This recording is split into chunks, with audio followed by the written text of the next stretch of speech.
Agatha Christie Murder on the Orient Express Part 1. The facts: 1. An important passenger on the tourist express at Ivas 5 on a winter's morning Syrie. Alongside the platform at Aleppo stood the train grandly designated in railway guides as the tourist express. It consisted of a kitchen and dining car, a sleeping car and local coaches. By the step leading up into the sleeping car a young French lieutenant, resplendent in uniform, conversing, a small man muffled up to the ears of whom nothing was visible but a pink-tipped nose and the 2 points of an upward curled mustache. It was freezingly cold, and this job of seeing off a distinguished stranger was not one to envied, but Lieutenant Dubusk, his part man Holly _ graceful phrases fell from his lips in polished French. Not that he knew what it was all about. There had been rumors, of course, as there always were in such cases. His general's temper had grown worse and worse. And then there had come this Belgian stranger all the way from England, it seemed. There had been a week of curious tensity _ and then inane things had happened. A very distinguished officer had committed suicide, another had suddenly resigned, anxious faces had suddenly lost their anxiety, certain military precautions were relaxed. And the general, Lieutenant S. own particular general, had suddenly looked 10 years younger. Dubusk had overheard part of a conversation between him and the stranger. "You have saved us, mon cher," said the general emotionally, his great white mustache trembling as he spoke. "You have saved the honor of the French army, you have averted much bloodshed. How can I thank you for acceding to my request? To have come so far." To which the stranger, by name Hercule Poirot, had made a fitting reply, including the phrase, "But indeed, do I not remember that once you saved my life?" And then the general had made another fitting reply to that, disclaiming any merit for that past service, and with more mention of France, of Belgium, of glory, of honor and of such kindred things. They had embraced each other heartily and the conversation had ended. As to what it had all about, Lieutenant was still in the dark, but to him had been delegated the duty of seeing off Poirot by the tourist express, and he was carrying it out with all the zeal and ardor befitting a young officer with a promising career ahead of him. "Today is Sunday," said Lieutenant Dubusk _ "tomorrow, Monday evening, you will be in Stamboul _ at Ivas." Not the first time he had made this observation. Conversations on the platform, before the departure of a train, are apt to be somewhat repetitive in character _ "That is so," agreed Poirot. "And you intend to remain there a few days, I think." "Mais oui _ Stamboul, it is a city I have never visited. It would be a pity to pass through come ga _ he snapped his fingers descriptively. "Nothing presses, I shall remain there as a tourist for a few days. La Sainte Sophie, it is very fine," said Lieutenant Dubusk, who had seen it. A cold wind came whistling down the platform. Both men shivered. Lieutenant Dubusk managed to cast a surreptitious glance at his watch. "Minutes to 5, only 5 minutes more." Fancying that the other man had noticed his glance, he hastened once more into speech. "There are few people traveling this time of year," he said, glancing up at the windows of the sleeping car above them. "That is so," agreed Poirot. "Let us hurry you, I will not be snowed up in the Thames." "That happens, it has occurred, yes. Not this year, as yet." "Let us hurry, then," said Poirot. "The weather reports from Europe, they are bad. Very bad. In the Balkans there is much snow. In Germany, too, I have heard." "Eh bien," said Lieutenant Dubusk hastily as another pause seemed to be about to occur. "Tomorrow evening at 7:40 you will be in Constantinople." "Yes," said Poirot, and went on desperately, "La Sainte Sophie, I have heard it is very fine." "Magnificent, I believe above their heads the blinds of one of the sleeping car compartments was pushed aside and a young woman looked out. Mary had had little sleep since she left Baghdad on the preceding Thursday, neither in the train to Kirkuk, nor in the rest house at Mosul, nor last night on the train had she slept properly. Now, weary of lying wakeful in the hot stuffiness of her overheated compartment, she got up and out. This must be Aleppo. Nothing to see, of course. Just a long, lighted platform with loud, furious altercations Arabic going on somewhere. Two men below her window were talking French. One was a French officer, the other was a little man with enormous mustaches. She smiled faintly. She had never seen anyone quite so heavily muffled up. It must be very cold outside. That was why they heated the train so terribly. She tried to force the window down lower, but it would not go. The wagon-lit conductor had come up to the two men. The train was to depart, he said. Monsieur had better mount. The little man removed his hat. What an egg-shaped head he had. In spite of her preoccupations, Mary Debenham smiled. A ridiculous-looking little man. The son of little man one could never take seriously. Lieutenant Dubusk was saying his parting. He had thought it out beforehand and had kept it till the last minute. It was a very beautiful, polished speech not to be outdone, M. Poirot replied in kind. En voiture, monsieur, said the wagon-lit conductor. With an air of infinite reluctance M. Poirot climbed aboard the train, the conductor after him. M. Poirot waved his hand. Lieutenant came to the salute. The train, with a terrific jerk, moved slowly forward. Yudin, murmured M. Hercule Poirot. Brrrrrrrrrrrrrr, said Lieutenant Dubusk, realizing to the full how cold he was. Voila, monsieur.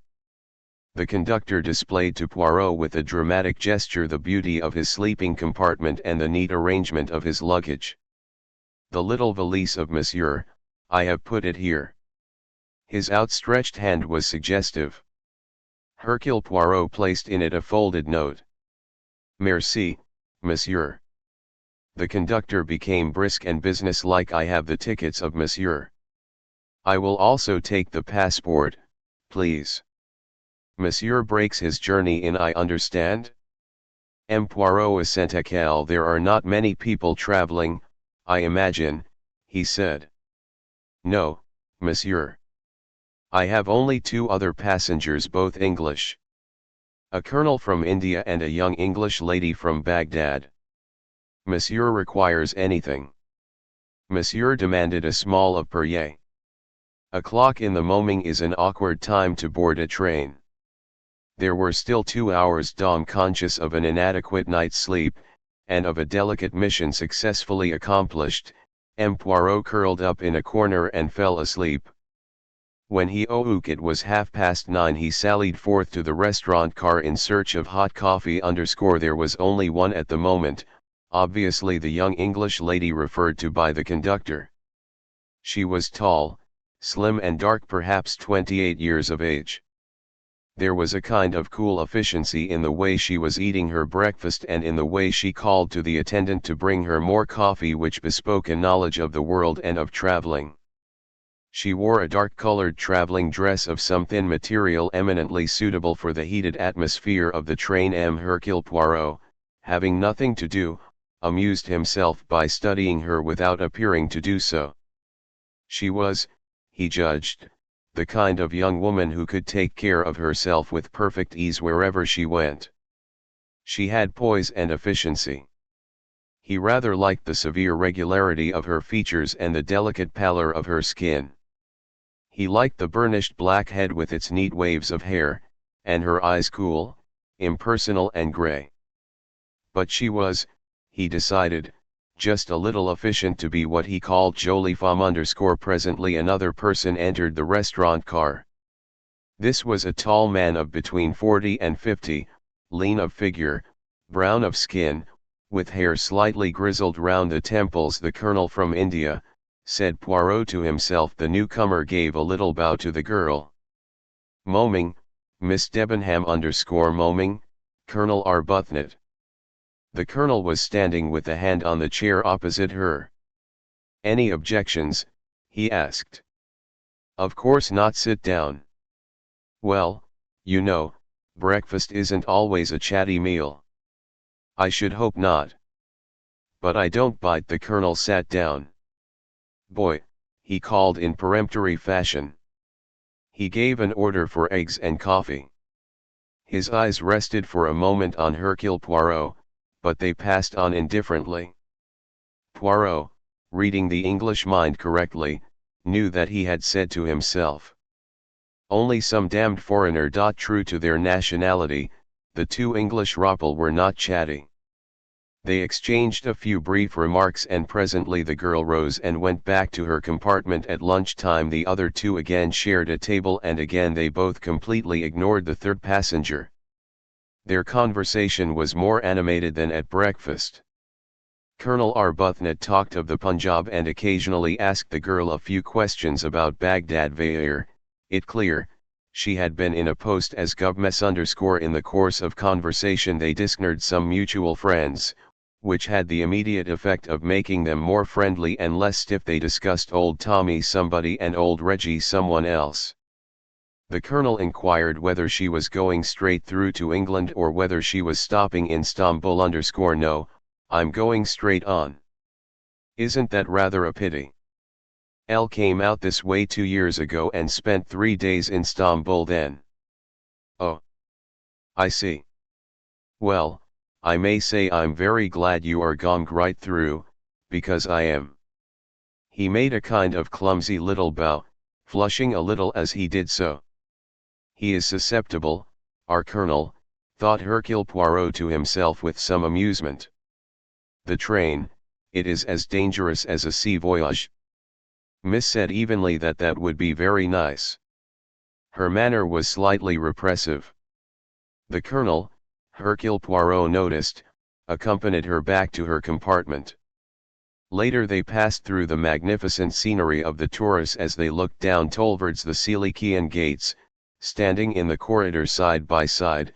A sigh came suddenly from the girl. Poirot was standing near them and heard her murmur, "It's so I wish I miss yes. I wish I could enjoy it." Arbuthnot did not answer. The square line of his jaw seemed a little sterner and grimmer. "Elle wish to heaven you were out of all this," he said. "Hush, please hush. Oh. It's all right." He shot a slightly annoyed glance in Poirot's direction. Then he went on, "But I don't like the idea of your being a governess at the beck and call of tyrannical mothers and their tiresome brats." She laughed with just a hint of uncontrol in the sound. "Oh. You mustn't think that. The downtrodden governess is quite an exploded myth. I can assure you that it's the parents who are afraid of being bullied by me." They said no more. Arbuthnot was, perhaps, ashamed of his outburst. "Rather an odd little comedy that I watch here," said Poirot to himself thoughtfully _ he was to remember that thought of his later. They arrived at Konya that night about 11:30. The two English got out to stretch their legs, packing up and down the snowy platform. M. Poirot was content to watch the teeming activity of the station through a window pane. After about 10 minutes, however, he decided that a breath of air would not perhaps be a bad thing after all. He made careful preparations, wrapping himself in several coats and mufflers and encasing his neat boots in galoshes _ thus attired, he descended gingerly to the platform and began to pace its length. He walked out beyond the engine. It was the voices which gave him the clue to the two indistinct figures standing in the shadow of a tram. Arbuthnot was speaking. The girl interrupted him. "Not now _ not now. Hen, it's all over. When it's behind us then." Discreetly M. Poirot tummed away _ he wondered. He would hardly have recognized the efficient voice of Miss Debenham _ curious, he said to himself the next day. He wondered whether, perhaps, they had quarreled. They spoke little to each other. The girl, he thought, looked anxious. There were dark circles under her eyes. It was about 2:30 in the afternoon when the train came to a halt. Heads were eyes-iked out of windows. A little knot of men were clustered by the side of the line looking and pointing at something under the dining car. Poirot leaned out and spoke to the wagon-lit conductor who was hurrying past.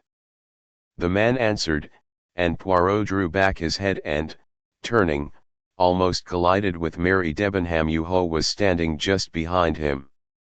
"What is the matter?" she asked rather breathlessly in French. "Why are we stopping?" "It is nothing, mademoiselle. It is something that has caught fire under the dining car. Nothing serious. It is put out. They are now repairing the damage. There is no danger, I assure you." She made a little abrupt gesture, as though she were waving the idea of danger aside as something completely unimportant. "Yes, yes, I understand that, but the time." "The time?" "Yes, this will delay us." "It is possible, yes," agreed Poirot. "But we can't afford delay.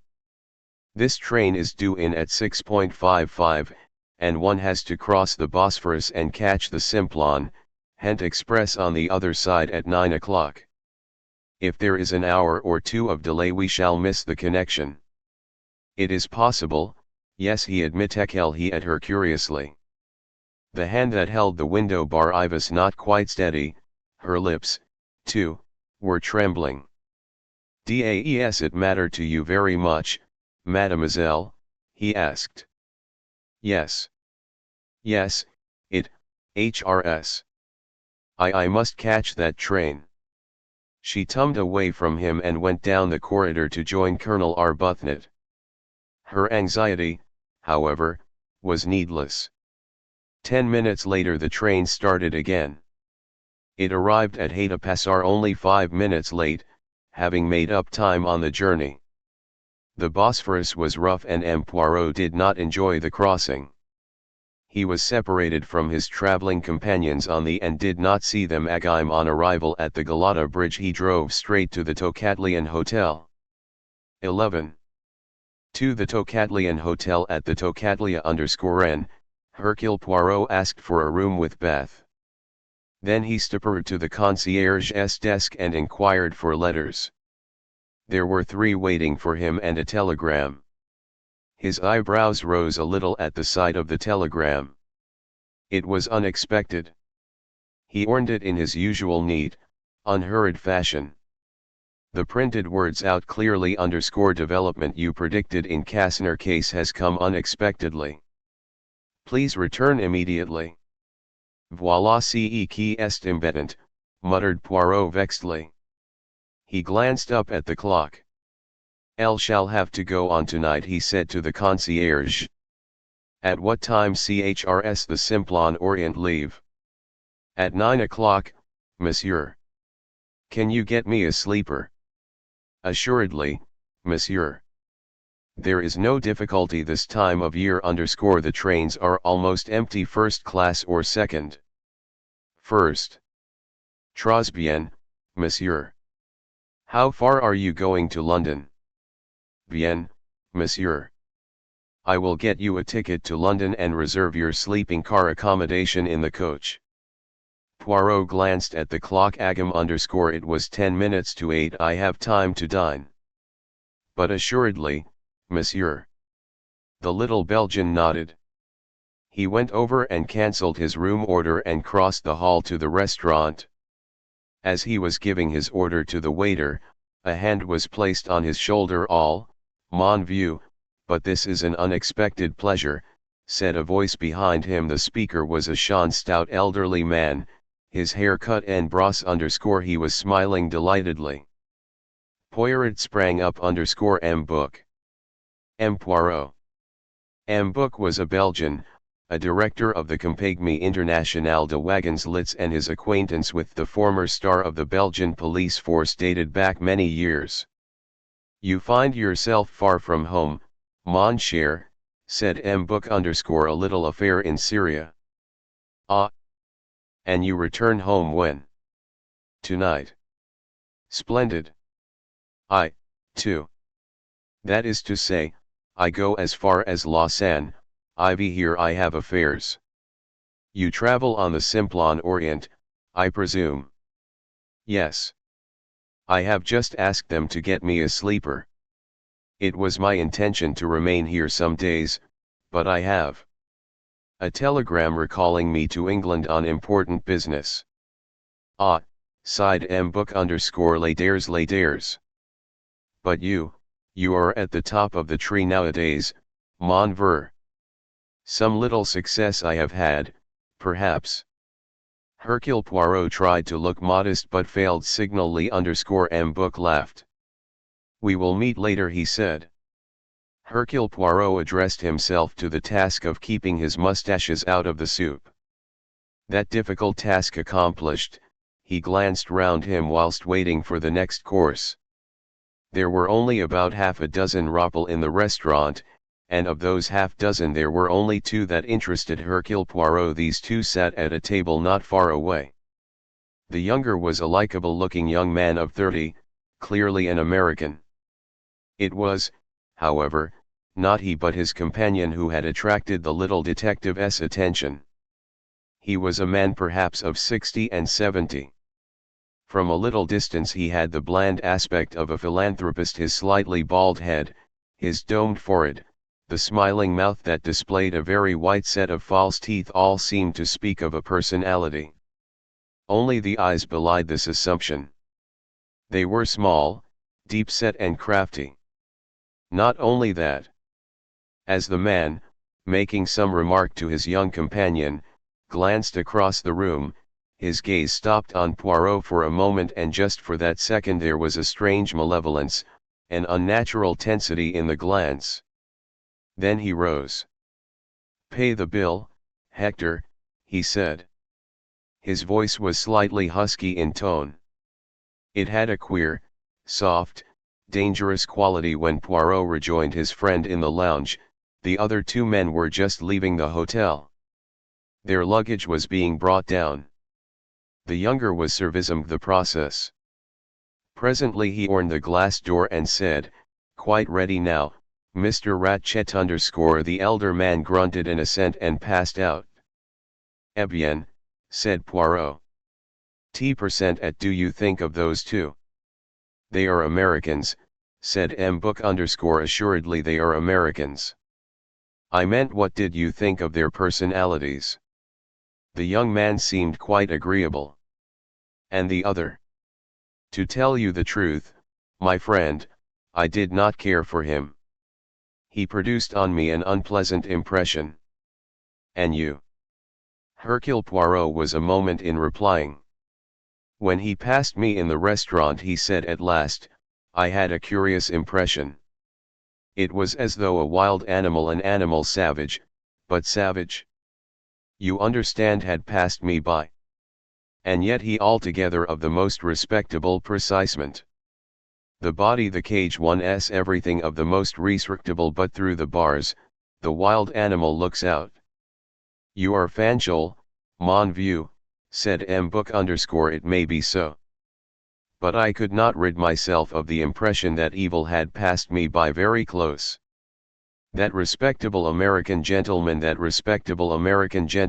well," said M. cheerfully, "it may be so. There is much evil in the world." At that moment the door opened and the concierge came towards them. He looked concerned and apologetic. "It is extraordinary, monsieur," he said to Poirot. "There is not one first-class sleeping bed to be had on the train." "Comment," cried M. "at this time of year? Ah, without doubt there is some party of journalists, of politicians, I don't know, sir," said the concierge, turning to him. "Respectable one why? But that's how it is." "Well, well." M. turned to Poirot. "Have no fear, my friend. We will arrange something. There is always one compartment, the number 16, which is not engaged. The conductor sees to that." He smiled, then glanced up at the clock. "Come," he said, "it is time we stalled." At the station M. Book was greeted with respectful_ll empressement by the brown uniformed wagon lit conductor_evening, monsieur.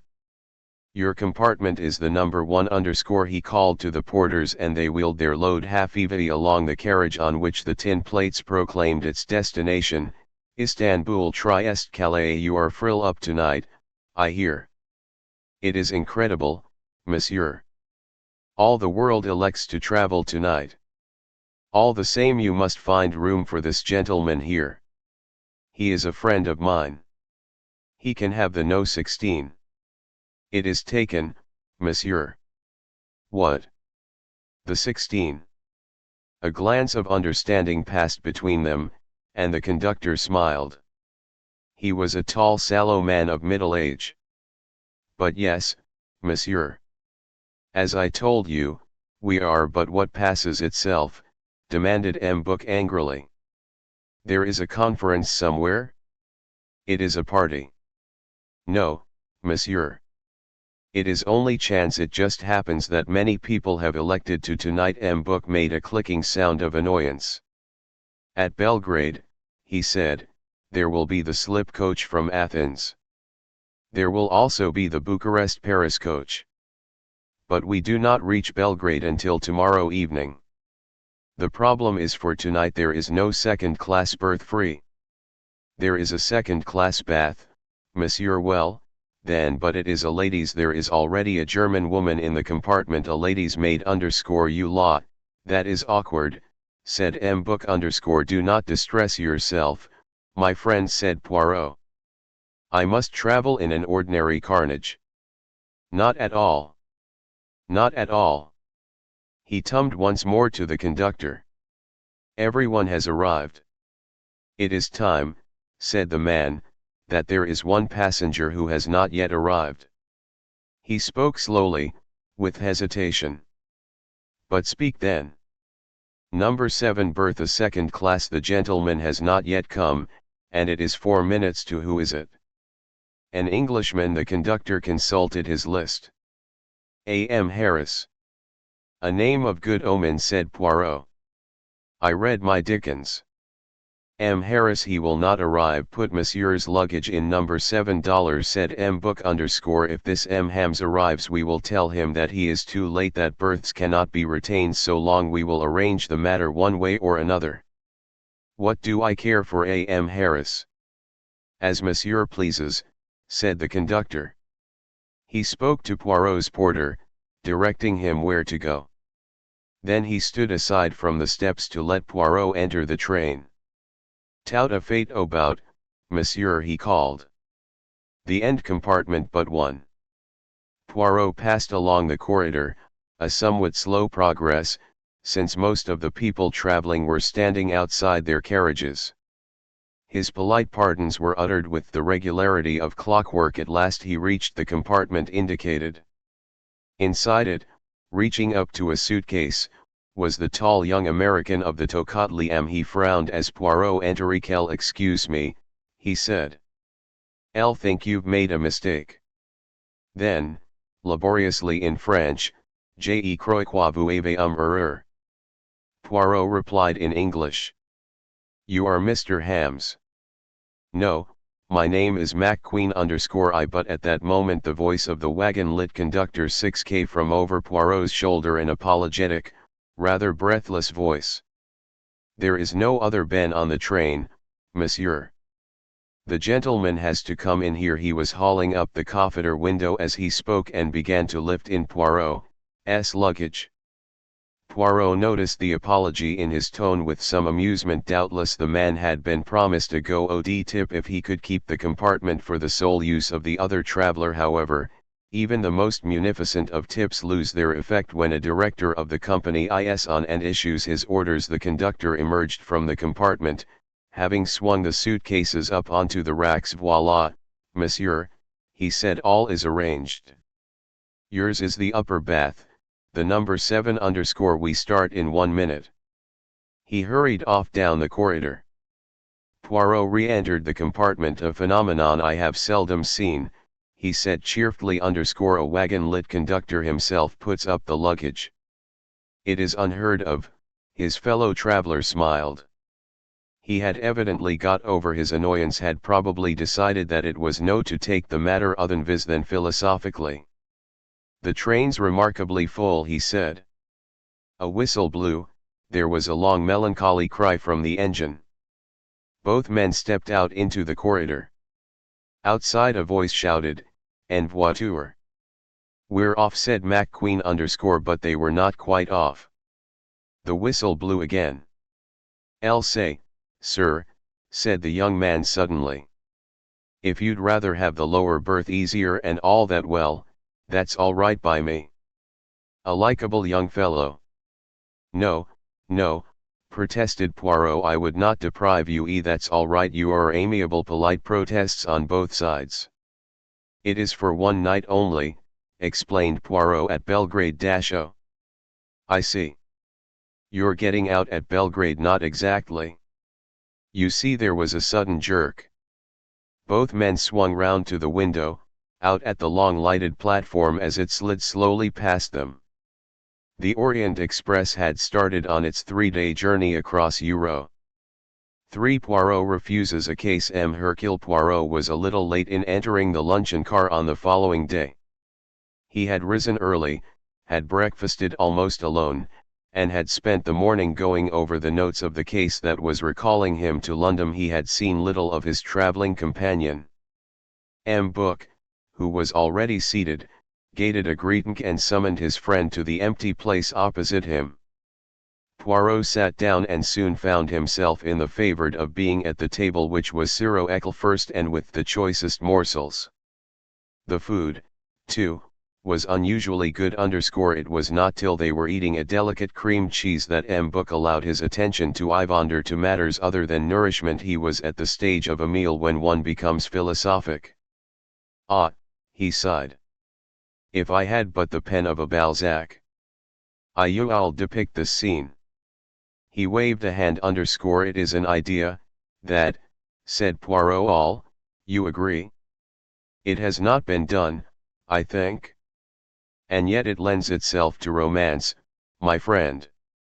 All around us are of all classes, of all nationalities, of all ages. For 3 days these people, these strangers to one another, are brought together. They sleep and eat under one roof, they cannot get away from each other. At the end of 3 days they part, they go their several ways, never perhaps to see each other again." "And yet," said Poirot, "suppose an accident." "No, my friend, from your point of view it would regrettable, I agree. But nevertheless let us just for one moment suppose it.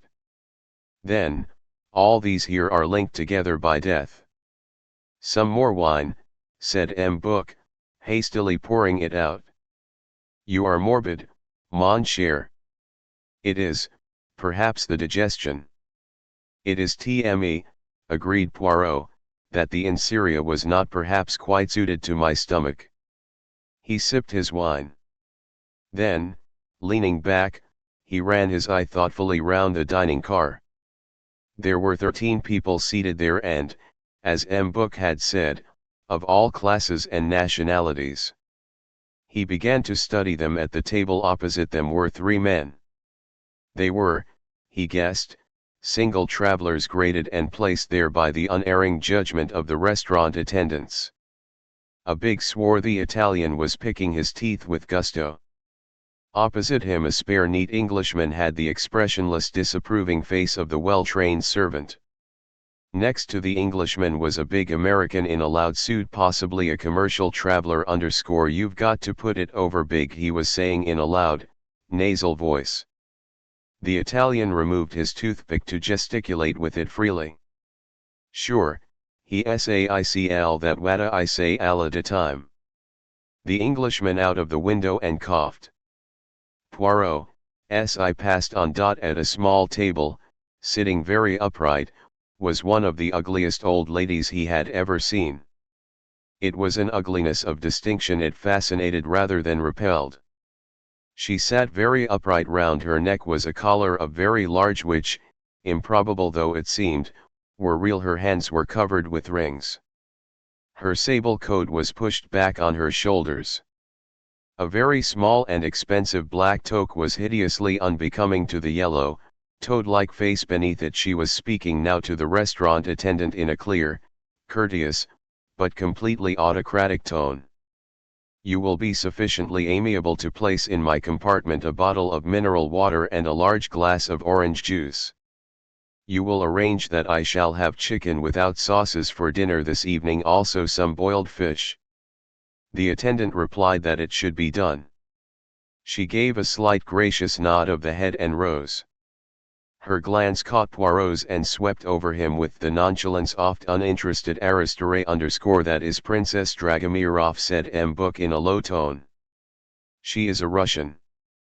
Her husband realized all his money before the revolution and immersed it abroad. She is extremely rich. A cosmopolitan."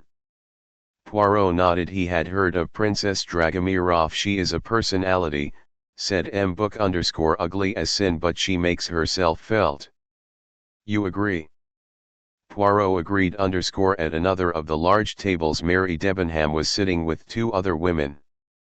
One of them was tall and middle-aged, in a plaid blouse and tweed skirt. She had a mass of faded yellow hair unbecomingly arranged in a large bun, wore glasses, and had a long mild amiable face rather like a sheep. She was listening to the third woman, a stout, pleasant-faced, elderly person who was talking in a slow clear monotone which showed no signs of pausing for breath or coming to a stop. "And so my daughter said, 'Why,' she said, 'you just can't apply American methods in this country. It's natural to the folks here to be indolent,' she said. 'They just haven't got any hustle in them, but all the same you'd be surprised to know what our college there is doing. They've got a fine staff of teachers. I guess there's nothing like education. We've got to apply our Western ideals and teach the East to recognize them.' My daughter says the train plunged into a tunnel." The calm, monotonous voice was droned at the next table, a small one, sat Colonel Arbuthnot alone. His gaze was fixed upon the back of Mary Debenham's head. They were not sitting together.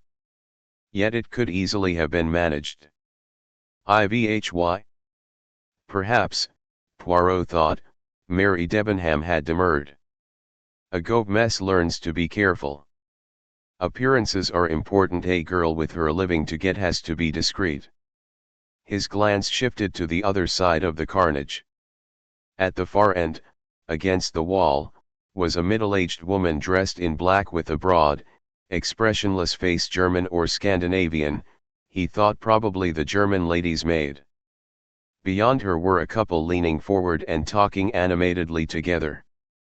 The man wore English clothes of loose tweed, but he was not English. Though only the back of his head was visible to Poirot, the shape of it and the set of the shoulders betrayed him. A big man, well made. He turned his head suddenly and Poirot saw his profile. A very handsome man of 30-odd with a big fair mustache. The woman opposite him was a mere girl 20 at a guess. A tight-fitting little black coat and skirt, white satin blouse, small chic black toque at the fashionable outrageous angle. Agatha Christie Murder on the Orient Express. She had a beautiful foreign-looking face, dead white skin, large brown eyes, jet black hair. She was smoking a cigarette in a long holder. Her manicured hands had deep red knolls. She wore one large emerald set in platinum. There was coquetry in her glance and voice. "Elle est chic, tu murmured Poirot. "Husband and wife at M. Book nodded. "Hungarian embassy, I believe," he said. "A handsome couple." There were only two more lunchers, Poirot's fellow traveler McQueen and his employer Mr. Ratchet. The latter sat facing Poirot, and for the second time Poirot studied that unprepossessing face, noting the false benevolence oft brow and the small, cruel eyes. Doubtless M. Book saw a change in his friend's expression. "It is at your wild animal you?" he asked. Poirot nodded. As his coffee was brought to him, M. Book rose to his feet. Having started before Poirot, he had finished some time ago. "I return to my compartment," he said. "Come along presently and converse with me." "With pleasure." Poirot sipped his coffee and ordered a liqueur. The attendant was passing from table to table with his box of money, accepting payment for bills. The elderly American lady's voice rose shrill and plaintive. "My daughter said, take of food tickets and you'll have no trouble at all. Now, that isn't so. Seems they have to have a 10% tip, and then there's that bottle of mineral water and a queer sort of water too. They didn't have any Evian or Vichy, which seems queer to me. It is they must how do you the water of the country," explained the sheep-faced lady well, "it seems queer to me," she distastefully at the heap of small change on the table in front of her. "Look at all this peculiar stuff he's given me. Dinars or something. Just a lot of rubbish, it looks like." "My daughter," said Mary Debenham, pushed back her chair and left with a slight bow to the other two. Colonel Arbuthnot got up and followed her. Gathering up her despised money, the American woman followed suit, followed by the other one like a sheep. The Hungarians had already departed. The restaurant was empty save for Poirot and Ratchet, and McQueen. Ratchet spoke to his companion, who got up and left the car. Then he rose himself, but instead of following McQueen he dropped unexpectedly into the seat opposite Poirot. "Can you oblige me with a light?" he said. His voice was soft, faintly nasal. "My name is Ratchet." Poirot bowed slightly. He slipped his hand into his pincette and produced a matchbox which he handed to the other man, who took it but did not strike a light. "I think," he went on, "that I the pleasure of tenir. Hercule Poirot, is that so?" Poirot bowed. "Agim, you have been correctly informed, monsieur." The detective was conscious of those strange shrewd eyes summing him up before the other spoke again. "In my country," he said, "we come to the point quickly. Near. Poirot, I want you to take on a job for me." Hercule Poirot's eyebrows went up a trifle. "My clientele, monsieur, is limited nowadays. I undertake very few cases." "Why, naturally, I understand that, but this, Mr_Poirot, means big money." He repeated again in his soft, persuasive voice, "Big money_." Hercule Poirot was silent a minute or two. Then he said, "L% at is it you wish me to do for you, Monsieur Ratchet?" "Mr. Poirot, I am a rich man, a very rich man, in that I physician have enemies." "I have an enemy." "Only one enemy?" "Just what do you mean by that question?" asked Ratchet sharply. "Monsieur, my experience when a man is in a to have, as you say, enemies, then it clrs not usually resolve itself into one enemy only." Ratchet seemed relieved by Poirot's answer. He said quickly, "Why, yes, I appreciate that point. Enemy or enemies, it doesn't matter. And what does matter is my safety." "Safety?" "My life has been threatened, Mr. Poirot. Now I am a man who can take pretty good care of himself." From the pocket of his coat his hand brought a small automatic into sight. For a moment he continued grimly, "Don't think I'm the kind of man to be caught napping. But, as I look at it, I might as well make assurance doubly sure. I fancy you're the man for my money, Mr. Poirot. And remember, big money." Poirot looked at him thoughtfully ally for some minutes. His face was completely expressionless. The other could have had no clue as to what thoughts were passing in that mind. "I regret, monsieur," he said at length, "that I cannot oblige you." The other looked at him shrewdly. "Name your figure, then," he said. Poirot shook his head. "You do not understand, monsieur. I have been very fortunate in my profession. I have made enough money to satisfy both my needs and my caprices. I take now only such cases as interest. You've got a pretty good nerve, said Ratchet. Will $20,000 tempt you? It will not. If you're holding out for more, you won't get it. I know what a thing's worth to me. I, also, am Ratchet _ what's wrong with my proposition? Poirot rose. If you will forgive me for being personal, I do not like your face, Ratchet, he said. And with that he left the restaurant car. For a cry in the night. The Simplon Orient Express arrived at Belgrade at 8:45 that evening. It was not due to depart again until 9:15, so Poirot descended to the platform. He did not, however, remain there long. The cold was bitter, and though the platform itself was protected, heavy snow was falling outside. He returned to his compartment. The conductor, Yuho, was on the platform stamping his feet and waving his arms to keep warm, spoke to him. Your valises have been moved, monsieur. To the compartment number 1, the compartment of M. Book _ but where is Monsieur Book, then? He has moved into the coach from Athens which has just been put on. Poirot went in search of his friend. M. Book waved his protestations aside. It is nothing. It is nothing. It is more convenient like this. You are going through to England, so it is better that you should stay in the through coach to Calais. Me, I am very well here. It is most peaceful _ this coach is empty save for myself and one little Greek doctor. Ah! My friend, what a night! They say there has not been so much snow for years. Let us or we shall not held up. I am not too happy about it, I can tell you. At 9:15 punctually the train pulled out of the station, and shortly afterwards Poirot got up, said good night to his friend, and made his way along the corridor back into his own coach which was in front next to the dining car _ on this, the second day of the journey, barriers were breaking down.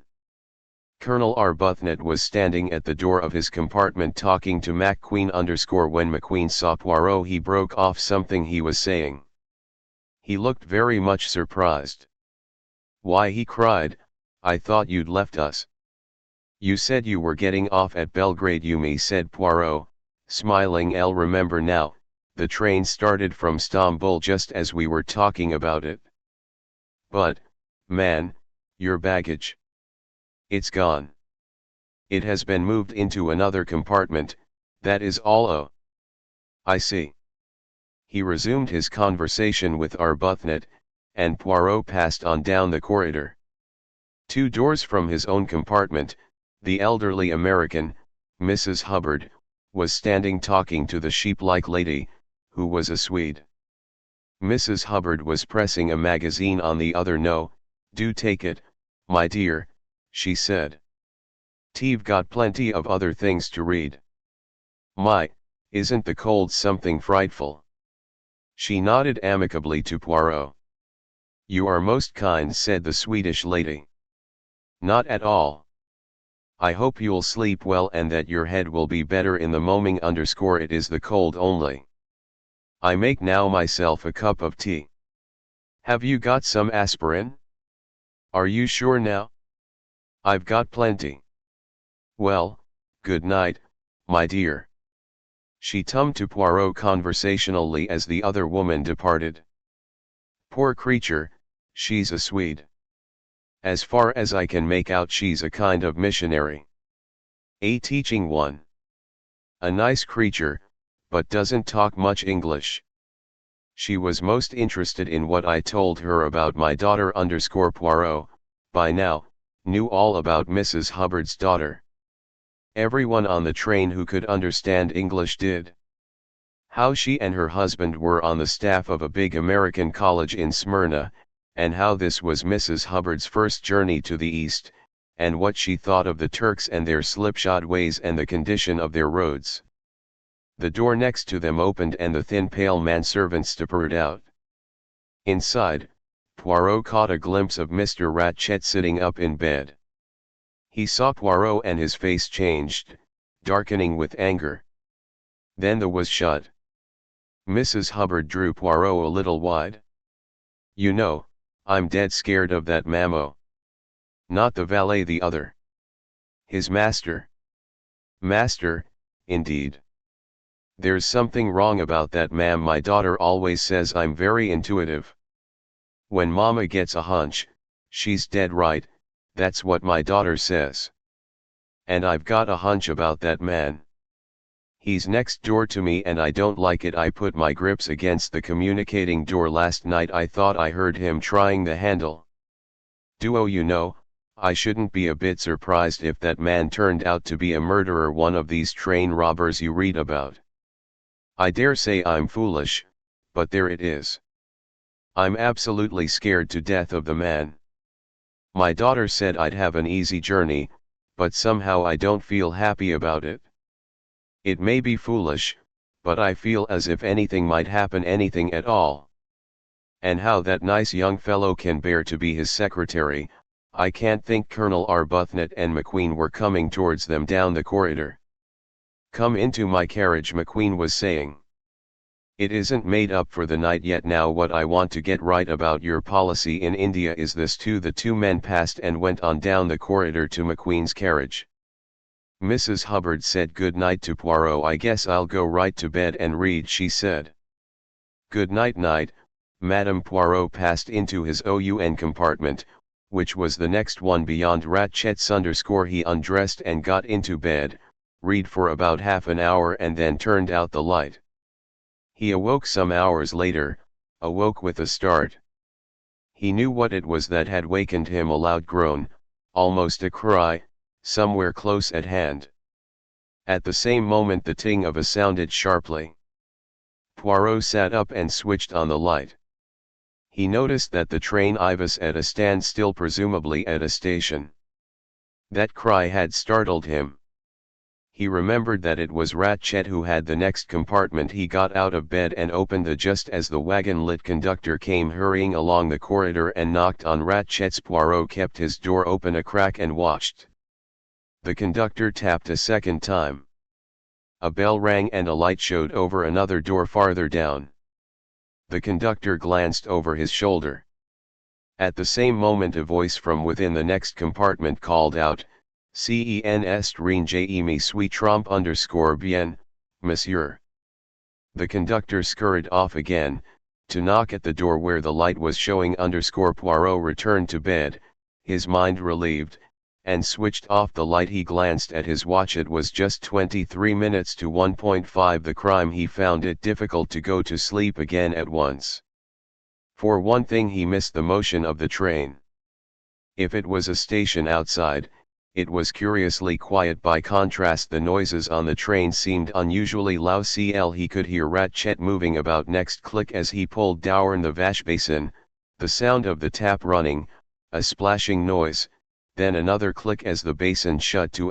Footsteps passed up the corridor outside, the shumming footsteps of someone in bedroom slippers. Hercule Poirot lay awake staring at the ceiling. Why was the station outside so silent? His throat felt dry. He had forgotten to ask for his usual of mineral water. He looked at his watch again. Just after 1:15. He would ring for the conductor and ask for some mineral water. His finger went out to the bell, but he paused as in the stillness he heard a ting. The man couldn't answer every bell at once. Ting. Ting. Ting. It sounded again and again. Where was the man? Was getting impatient. Tiiing. Whoever it was keeping a finger solidly on the push button. Suddenly, with a lush, his footsteps echoing up the aisle, the man came. He knocked at a door not far from Poirot's old. Then came voices: the conductor's, deferential, apologetic, and a woman's, insistent and voluble. Mrs. Hubbard. Poirot smiled to himself. The altercation, if it was one, went on for some time.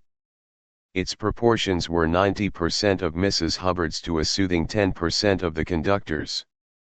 Finally the matter seemed to adjusted. Poirot heard distinctly a bonne nuit, madame, and a closing. He pressed his own finger on the bell. The conductor arrived promptly. He looked hot and wool-tied. Dio mineral, s'il vous plaît. Bien, monsieur. Perhaps a twinkle in Poirot's eye led him to unburden himself. La dame emerged camp. Yes. He wiped his forehead. Imagine to yourself the time I have had with her. She insists that there is a man in her compartment. Figure to yourself, monsieur. In a space of this size. He swept a hand round. Where would he conceal himself? I argue her. I point out that it is impossible. She insists. She woke up, and there was a man there. And how, I ask, did he get out and leave the door bolted behind him? But she will not listen to reason. As though there were not enough to worry us already. This snow.v-snow. But yes, monsieur. Monsieur has not noticed. The train has stopped. We have run into a snowdrift. Heaven knows how long we shall be here. I once being snowed up for 7 days. Where are we? Between Vincouy and BRKX1 la la, said Poirot vexedly. The man withdrew and returned with the water. Bonsoir, monsieur. Poirot drank a glass of water and composed himself to sleep. He was just dropping off when something agam woke him. This time it was as though something heavy had fallen with a thud against the door. He sprang up, opened it and looked out. Nothing.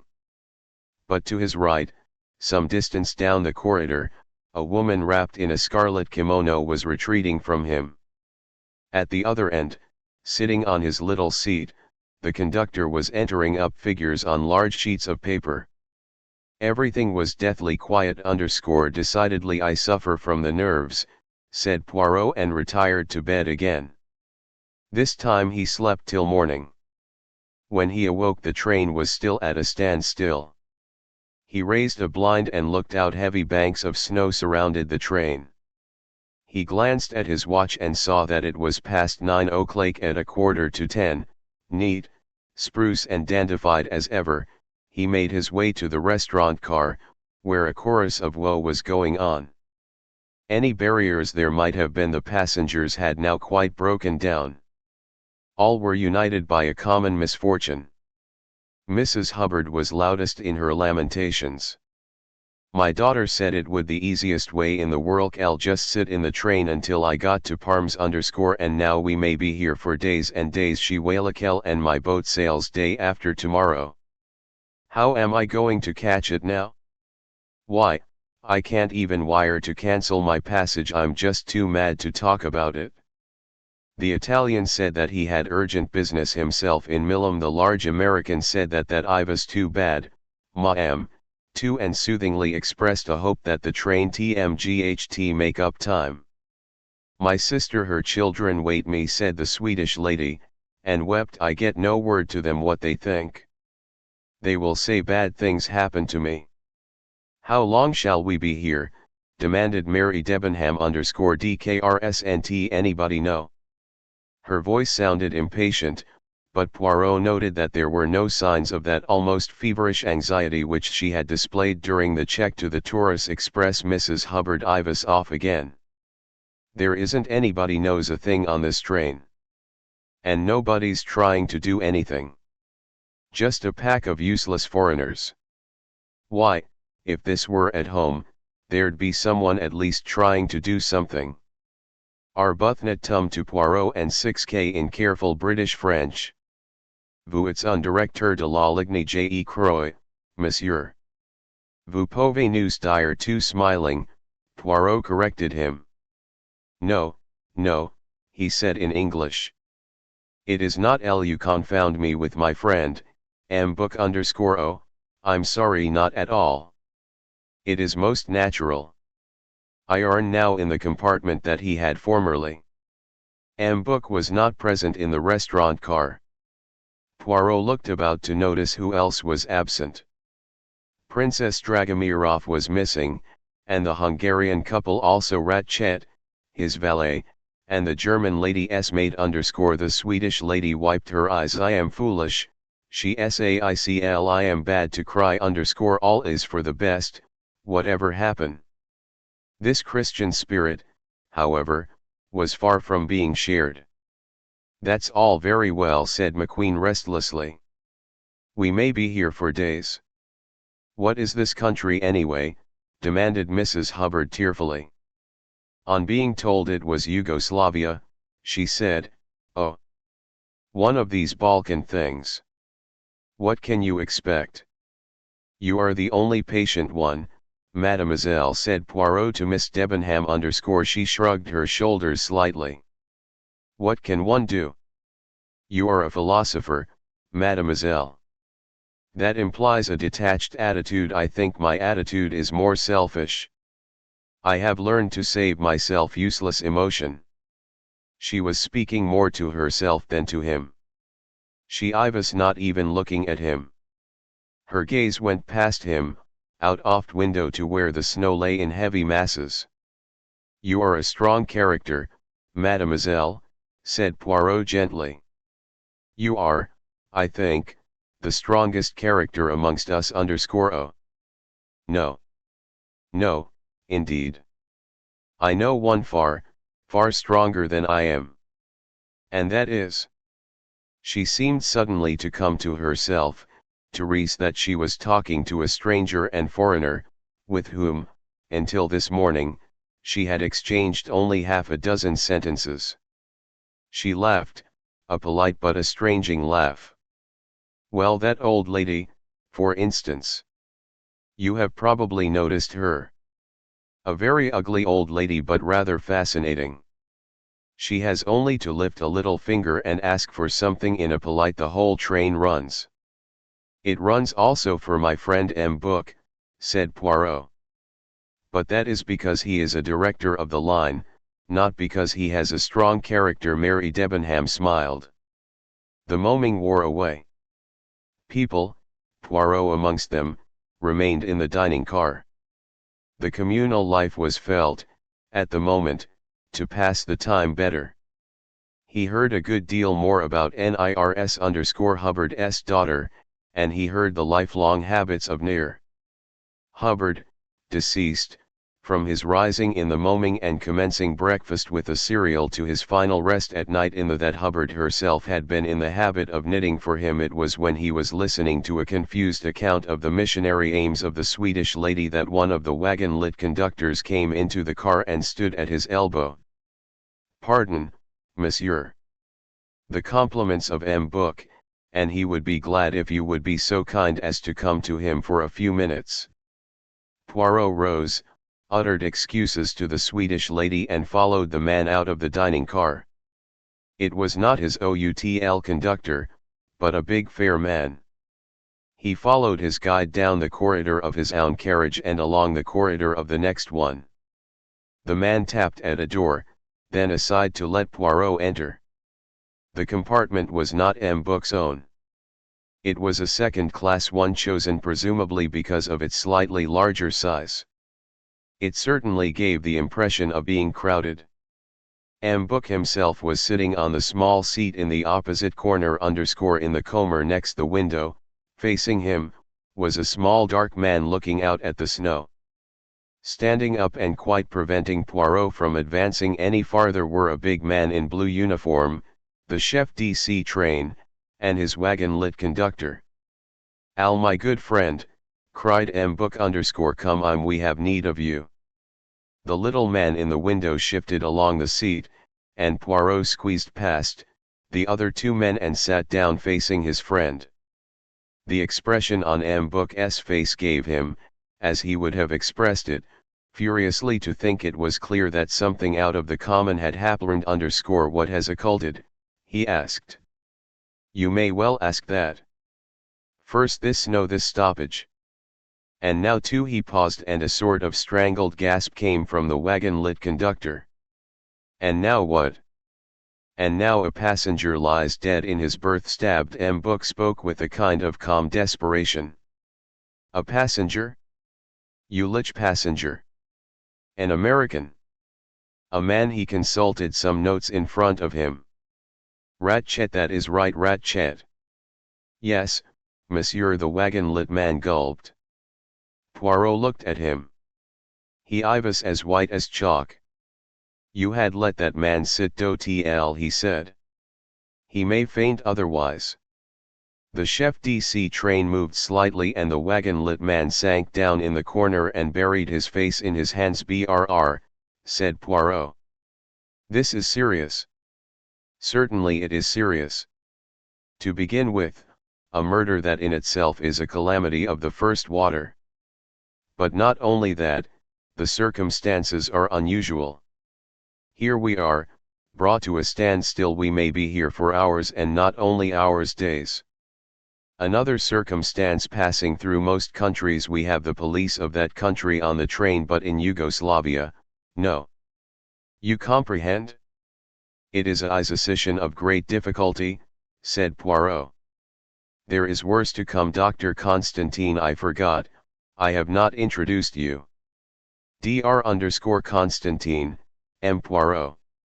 To the little dark man bowed, and Poirot returned the Dr. Constantine is of opinion that death occurred at about 1 a.m. It is difficult to speak exactly in these matters, said the doctor, but I think I can say definitely that death midnight and 2 in the morning. When was this M. Ratchet last seen alive? Asked Poirot. He is known to have been alive at about 20 minutes to 1, when he spoke to the conductor, said M. Book_. That is quite correct, said Poirot. I myself heard what passed. That is the last thing known. Yes. Poirot turned toward the DL router, who continued. The window of M. Ratchet's compartment was found wide open, leading one to suppose that the murderer escaped that way. But in my opinion that open window is a blind. Anyone departing that way would have left distinct traces in the snow. There were none. The climb was discovered when? Asked Poirot. Michel. The wagon-lit conductor sat up. His face still looked pale and frightened. Tell this gentleman exactly what occurred, ordered M. Book_. The man spoke somewhat jerkily. The valet of this M. Ratchet, he tapped several times at this moment. There was no answer. Then, half an hour ago, the restaurant car attendant came. He wanted to know if monsieur was taking déjeuner. It was 11 o'clock, you comprehend. I opened the door for him with my key. But there is a chain, and that is fastened. There is no answer, and it is very still in there, and cold, but cold, with the window open and snow drifting in. I thought the gentleman had had a fit, perhaps. I got the chef DC train. We broke the chain and went in. He was C8 terrible. He buried his face in his hands again. The was and chained on the inside, said Poirot thoughtfully. It was not suicide et. The Greek dictator gave a sardonic laugh. Does a man who commits suicide stab himself in places? He asked. Poirot's eyes opened. That is great ferocity, he said. It is a omen, said the chef de train, for the first time. Depend upon it, it was a woman. Only a woman would stab like that. Dr. Constantine screwed up his face thoughtful. Why she must have been a very strong woman, he said. It is not my desire to k technically, that is only confusing, but I can assure you that 1 or 2 of the blows were delivered with such force as to drive them through heart of bone and muscle. It was clearly not a scientific crime, said Poirot. It was most unscientific, returned Dr. Constantine. The blows seemed to me haphazard and at random. Some have glanced off, doing hardly any damage. It is as though somebody had shut his eyes and then in a frenzy stmck blindly again and again. C'est un infame, said the chef de train again. Women are like that. They are enraged, they have great strength. He nodded so sagely that everyone suspected a personal experience of his own. I have, raps, something to contribute to your store of knowledge, too, said Poirot. Ratchet spoke to me yesterday. He told me, as far as I was able to understand him, that he was in danger of his life. Bumped off, that is the American expression, is it not? Asked Book_. Then it is not a woman.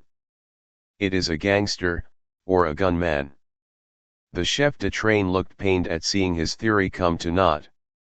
If so, said Poirot, it seems to have been done very amateurishly. His tone expressed professional disapproval. There is a large American on the train ___, said Book, pursuing his idea. A common-looking man with terrible clothes. He chews the gum, which I believe is not done in good circles. You know whom I mean. The wagon-lit conductor to whom he had appealed nodded. Oui, monsieur, the number 16. But it cannot have he. I should have seen him enter or leave the compartment. You might not. You might not, but I will go into that presently. The question is, what to do? He looked at Poirot. Poirot looked back at him. Come, my friend, said Book_. You comprehend what I am about to ask of you. I know your powers. Take command of this investigation. No, no, do not refuse.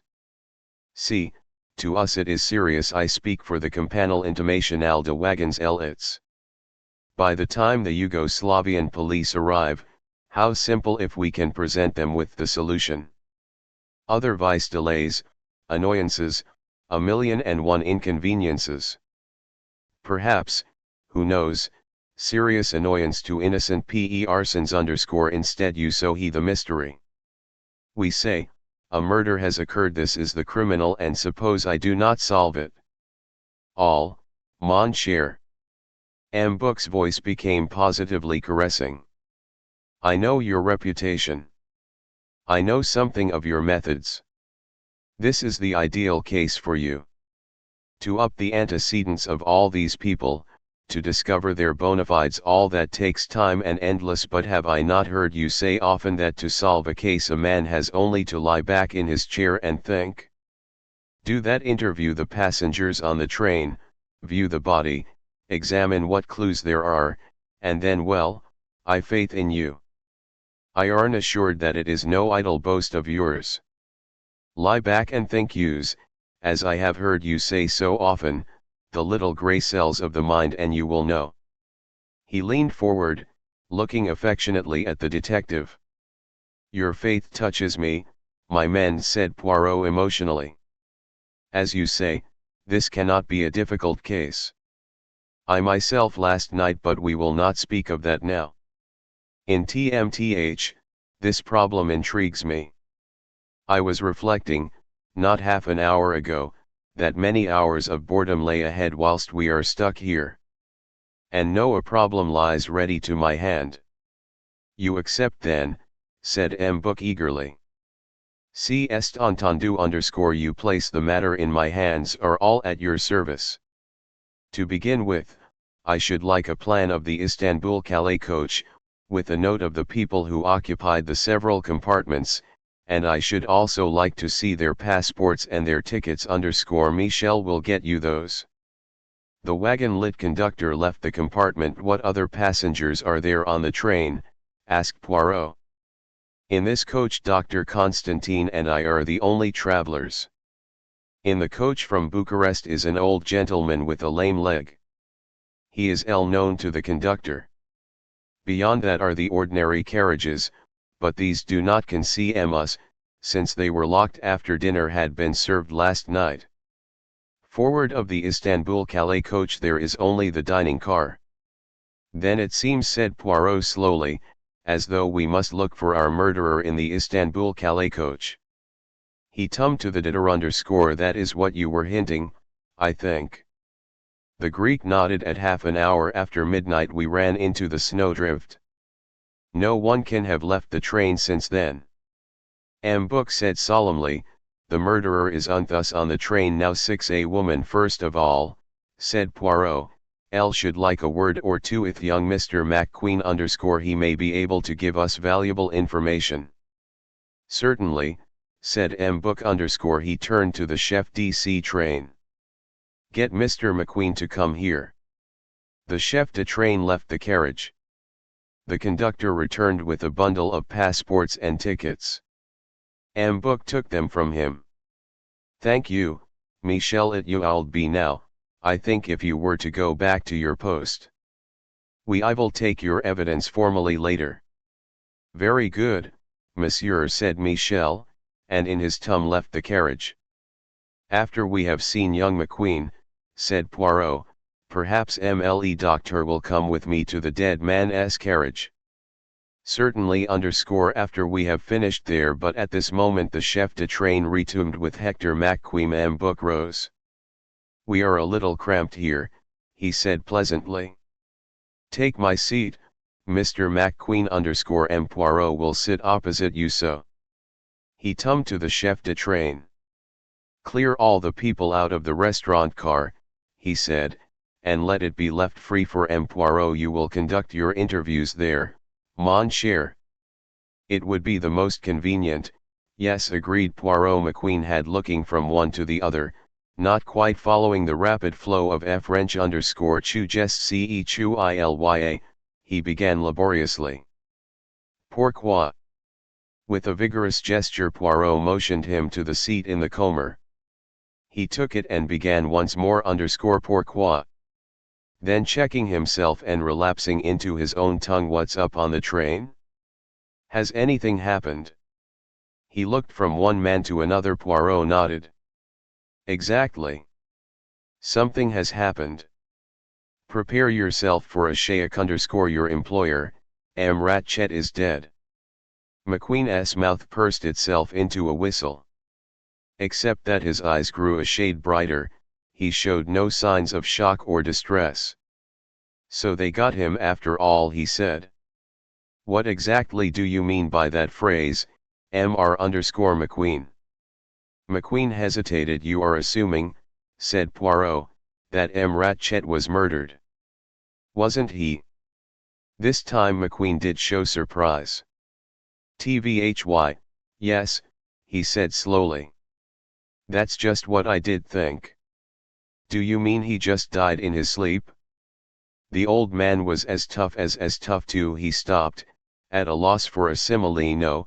No, said Poirot. Your assumption was quite right. M. Ratchet was murdered. Stabbed?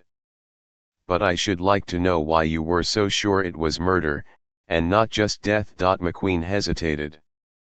I must get this clear, he said. Who exactly are you? And where do you come in? I represent the company Internationale de Wagons Lits _ Poirot paused, then added, I am a detective. My name is Hercule Poirot. If he expected an effect, he did not get one. McQueen said merely, oh. Yes, and waited for him to go on. You know the name perhaps? Why, it does seem kind of familiar.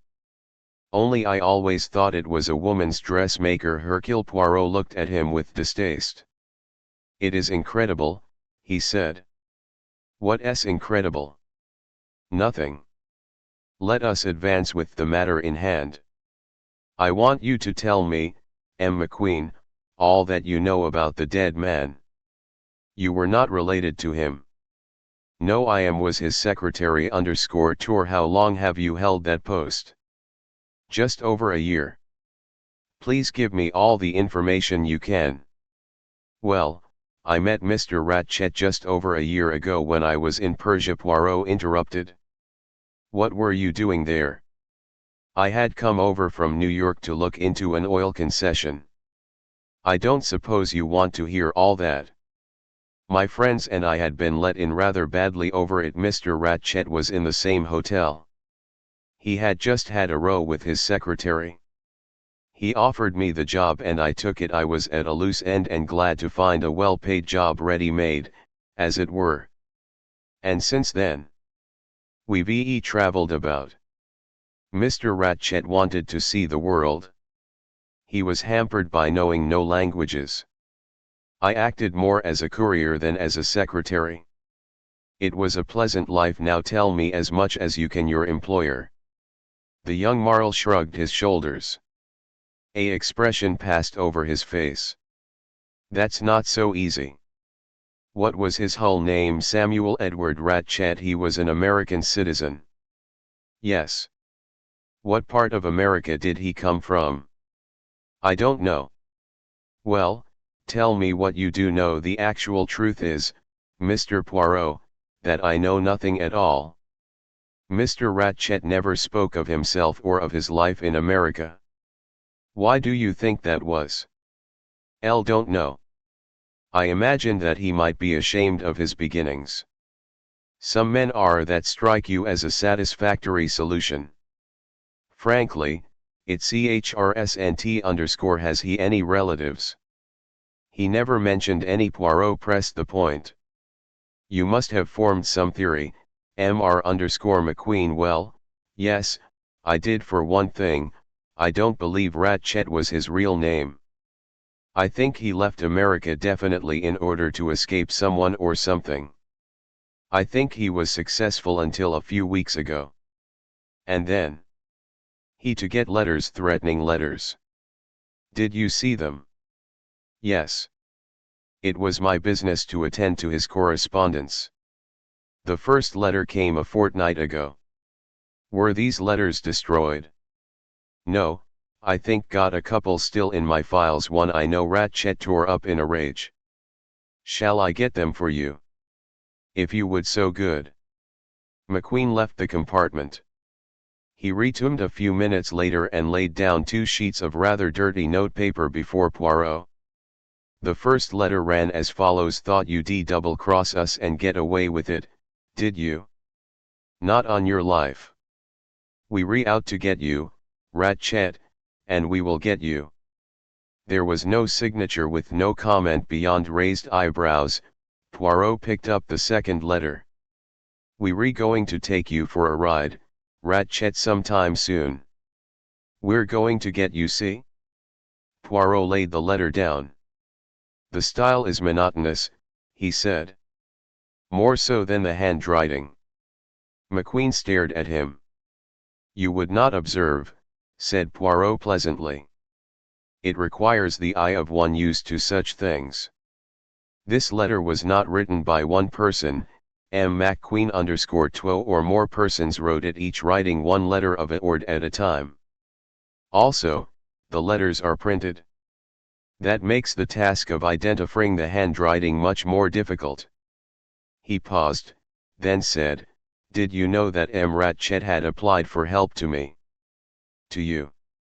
McQueen's astonished tone told Poirot quite certainly that the young man had not known of. The detective nodded.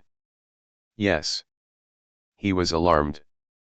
Tell me, how did he act when he received the first letter? McQueen hesitated. It's difficult to say. He passed it off with a laugh in that quiet way of his. But somehow he gave a slight shiver. Felt that there was a good deal going on underneath the quietness. Poirot nodded. Then he asked an unexpected question. McQueen_, will you tell me, quite honestly, exactly how you regarded your employer? Did you like him? Hector McQueen took a moment or two before replying. 31. No, he said at last. I did not. Why? I can't exactly say. He was always quite pleasant in his manner. He paused, then said, I tell you the truth, Mr. Poirot, I disliked and distrusted him. He was, I am sure, a cruel and dangerous man. I must admit, though, that I have no reasons to advance for my opinion. Thank you, Mr. McQueen_1. Further question, when did you last see Mr. Ratchet? Last evening about he thought for a minute. 10 OCLIRK_ I should say. I went into his compartment to take down some memoranda from him. On what subject? Sometimes an antique that he bought in Persum what had been was not what he had purchased. There has been a long, vexatious correspondence on the subject, and that was the last time Mr. I've seen alive. Yes, I suppose so. Do you know when Mr. received the last threatening letter? On the morning of the day we left Constantinople. There is one more question I must ask you, Mr. McQueen. Were you on good terms with your employer? The young man's eyes twinkled suddenly. This is where I'm supposed to go all goose fleshy down the back. In the words of a bestseller, you've nothing on me.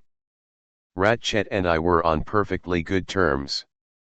Perhaps, Mr. McQueen, you will give me your full name and your address in America. McQueen gave his name, Hector Willard McQueen, and an address in New York. Poirot leaned back against the cushions. That is all for the present, Mr. McQueen, he said. I should be obliged if you would keep the matter of Mr. Ratchet's death to yourself for a little time. His valet, Masterman, will have to know. He probably knows already, said Poirot drily. If so, to get him to hold his tongue, that oughtn't to be difficult. He's a Britisher and, as he calls it, he keeps to himself. He has a low opinion of Americans, and no opinion at all of any other nationality. Thank you, Mr. McQueen. The American left the carnage. Well, demanded you believe what he says, this young man? He seems honest and straightforward. He did not pretend to any affection for his employer, as he probably would have done had he been involved in any way. It is true, Mr. Ratchet did not tell him that he had tried to enlist my services and failed, but I do not think that that is really a suspicious circumstance. I fancy Mr. Ratchet was a gentleman who kept his own counsel on every possible. So you pronounce one person at least innocent of the crime, said jovially. Poirot cast on him a look of reproach. I suspect everybody till the last minute, he said. All the same, I must admit that I cannot see this sober, long-headed McQueen losing his head and stabbing his victim 12 or 14 times. It is not in accord with his psychology, not at all. No, said thoughtfully. That is the act of a man driven almost crazy with a frenzied hate. It suggests rather the Latin temperament or else it suggests, as our friend the chef de train insisted, a woman. 7 The body followed by Dr. Constantine, Poirot made his way to the next coach and to the compartment by the murdered man. The conductor came and unlocked the door for them with his key. The two men passed inside. Poirot turned inquiringly to his companion. How much has been disarranged in this compartment? Nothing has been touched. I was careful not to move the body in making my examination. Poirot nodded. He looked round him. The first thing that struck the senses was the intense cold. The window was pushed down as far as it would go, and the blind was drawn up. Observed Poirot. The other smiled appreciatively. Elle did not like to close it, he said. Poirot examined the window carefully. You are right, he announced. Nobody left the carriage this way. Possibly the open window. I was intended to suggest that somebody did, but if so, the snow has defeated the murderer's intention. He examined the frame of the window carefully. Taking a small case from his pocket, he blew a little powder near the frame. No fingerprints at all, he said. That means it has been wiped. Well, if there had been fingerprints they would have told us very little. They would been those of Ratchet or his valet or the conductor. Criminals do not make mistakes of that kind nowadays. And that being so, he added cheerfully, we might as well shut the window. Positively it is the cold storage in here. He suited the action to the word and then turned his attention for the first time to the motionless figure lying in the bunk. Ratchet lay on his back. His pajama jacket, stained with rusty patches, had unbuttoned and thrown back. I had to see the nature of the wounds, you see, explained the DL router _ Poirot nodded he over the body. Finally he straightened himself with a slight grimace. It is not pretty, he said. Someone must have stood there and stabbed him again and again. How many wounds are there exactly? I'll make it 12. 1 or 2 are so slight as to be practically scratches. On the other hand, at least 3 would be capable of causing death. Something in the doctor's tone caught Poirot's attention. He looked at him sharply. The little Greek was standing staring down at the body with a puzzled frown. Something strikes you as odd, does it not? He asked gently. Speak, my friend. There is something here that puzzles you. You are right, acknowledged the other. What is it? You see these 2 wounds here and here too, he pointed. They are deep. Each cut must have severed vessels and yet the edges do not gape. They have not bled as one would have expected, which suggests that the man was already dead, some little time dead when they were delivered. But that is surely absurd. It you'd seem so, said Poirot thoughtfully. Unless our murderer figured to himself that he had not accomplished his job properly and came back to make quite sure, but that is manifestly absurd. Anything else? Well, just one thing. And that? You see this wound here under the right arm near the right shoulder. Take this pencil of mine. Could you deliver such a blow? Poirot poised his hand. Precisement, he said. I see. With the right hand it is exceedingly difficult, almost impossible. One would have to strike backhanded, as it were. But if the blow were struck with the left hand exactly, Poirot, that blow was almost certainly struck with the left hand. So that our murderer is left-handed?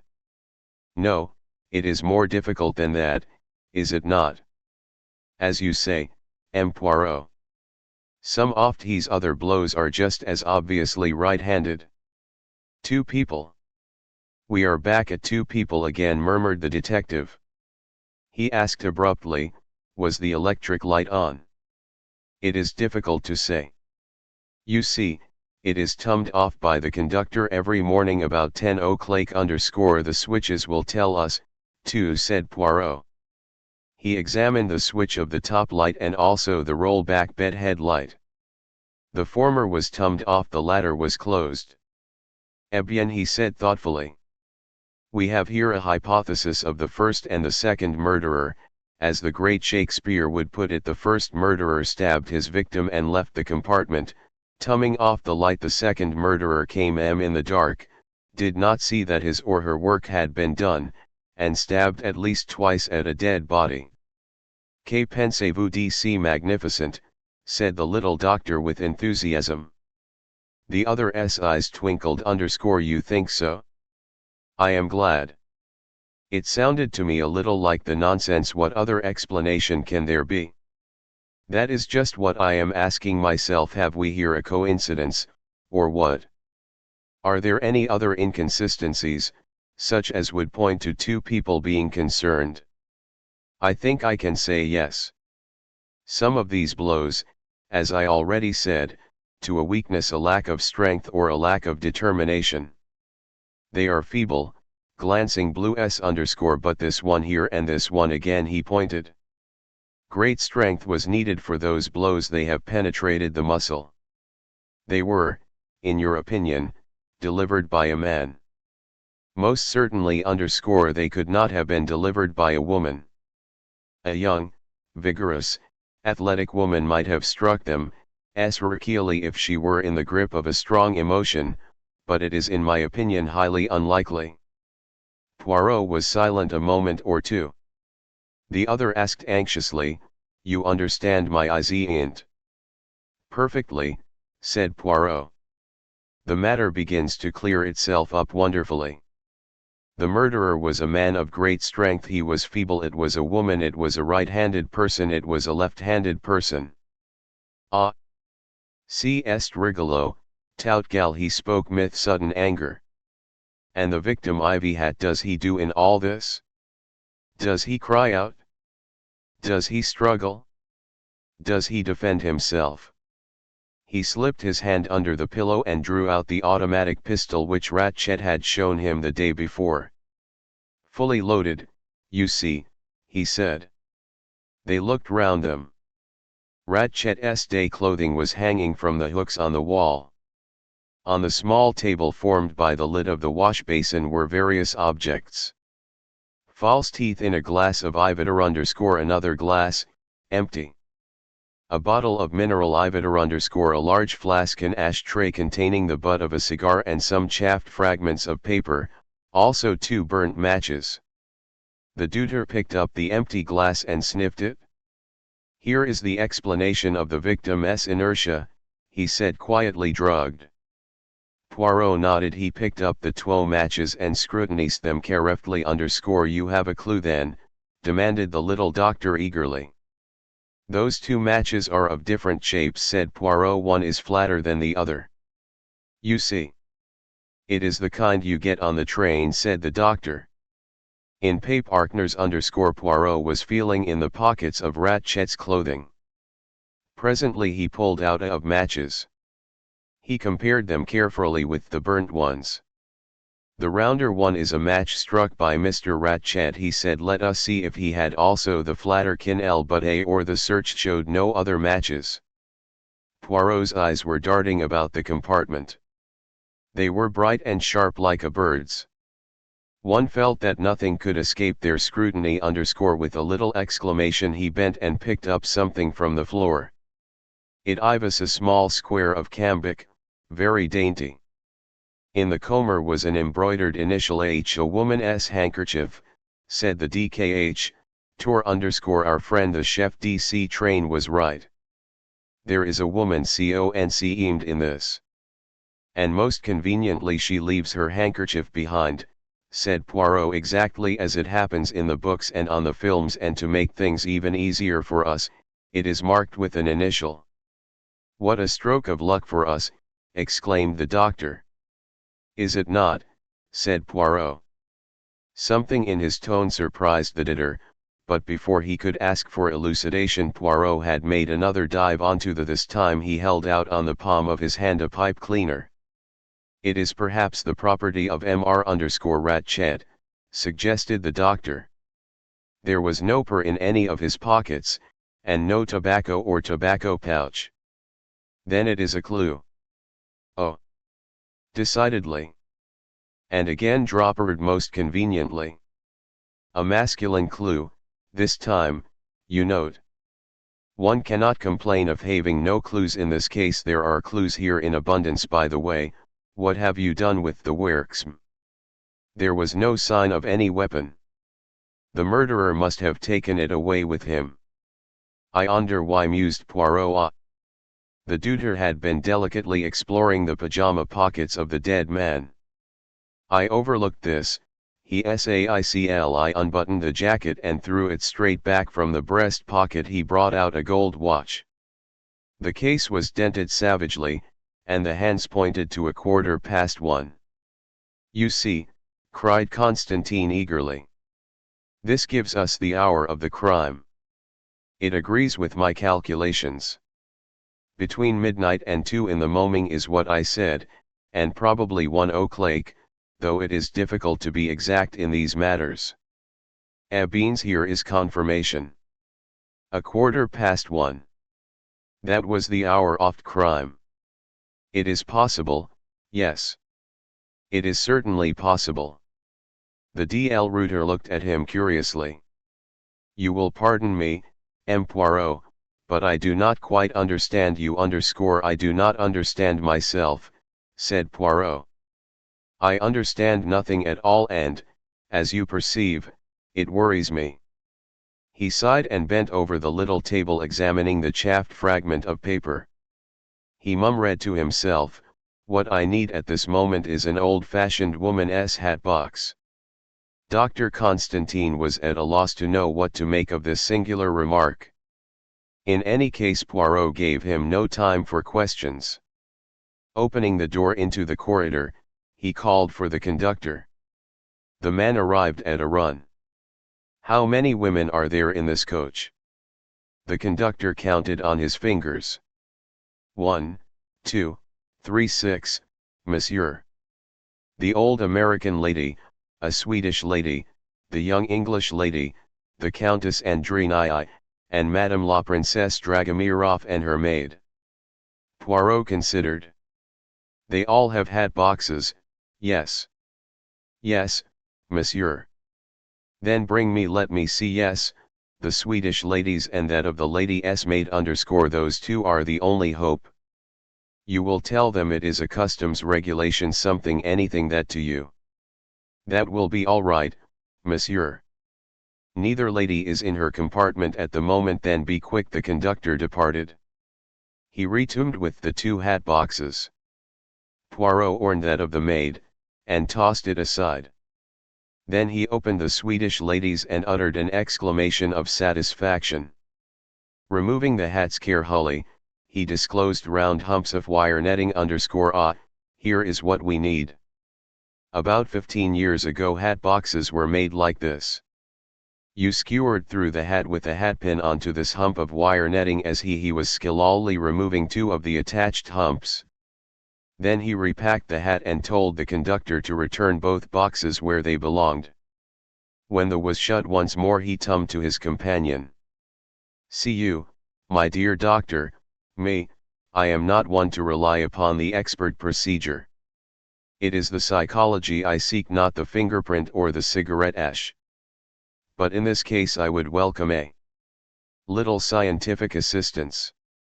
This compartment is FTLL of clues, but can I be sure that those clues are really what they seem to be? I do not quite understand you, M. Poirot. Well, to give you a TL example, we find a woman's handkerchief. Did a woman drop it? Or did a man, committing the crime, say to himself, I will make this look like a woman's crime. I will stab my enemy an unnecessary number of times, making some of the blows feeble and ineffective, and I will drop this handkerchief where no one car'll miss it? That is one possibility. Then there is another. Did a woman kill him, and did she deliberately drop a pipe cleaner to make it like a man's work? Or are we seriously to suppose that two people, a man and a woman, were separately concerned, and that each was so careless as to drop a clue to his or her identity? It is a little too much of a coincidence, that. But where does the hat box come in? Asked the doctor, still puzzled. I am coming to that. As I say, these clues: the watch stopped at 1:15, the handkerchief, the pipe cleaner, they may be genuine, or they may be faked. As to that I cannot yet tell. But there is one clue here which, though again I may be wrong, I believe has not been faked. I mean this flat match, MLE doctor. I believe that that match was used by the murderer, not by M. Ratchet _it was used to burn an incriminating paper of some kind. Possibly a note.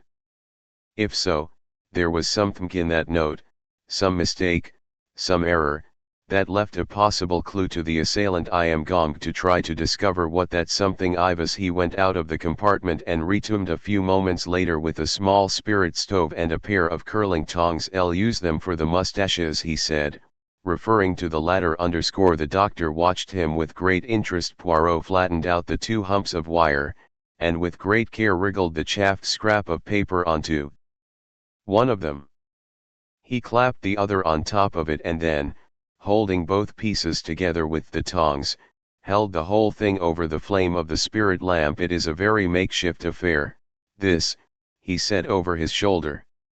Let us hope that it will answer our purpose. The doctor watched the proceedings attentively. The metal to glow. Suddenly he saw faint indications of letters. Words formed themselves slowly, words of fire. It was a very tiny scrap. Only 3 words, and part of another showed. Member little Daisy Armstrong. Poirot gave a sharp exclamation. It tells you something? Asked the doctor. Poirot's eyes were shining. He laid down the tongs carefully. Yes, he said. I know the dead man's real name. I know why he had to leave America. What was his name? Cassetti_Cassetti. Constantine knitted his brows. It brings back to me something.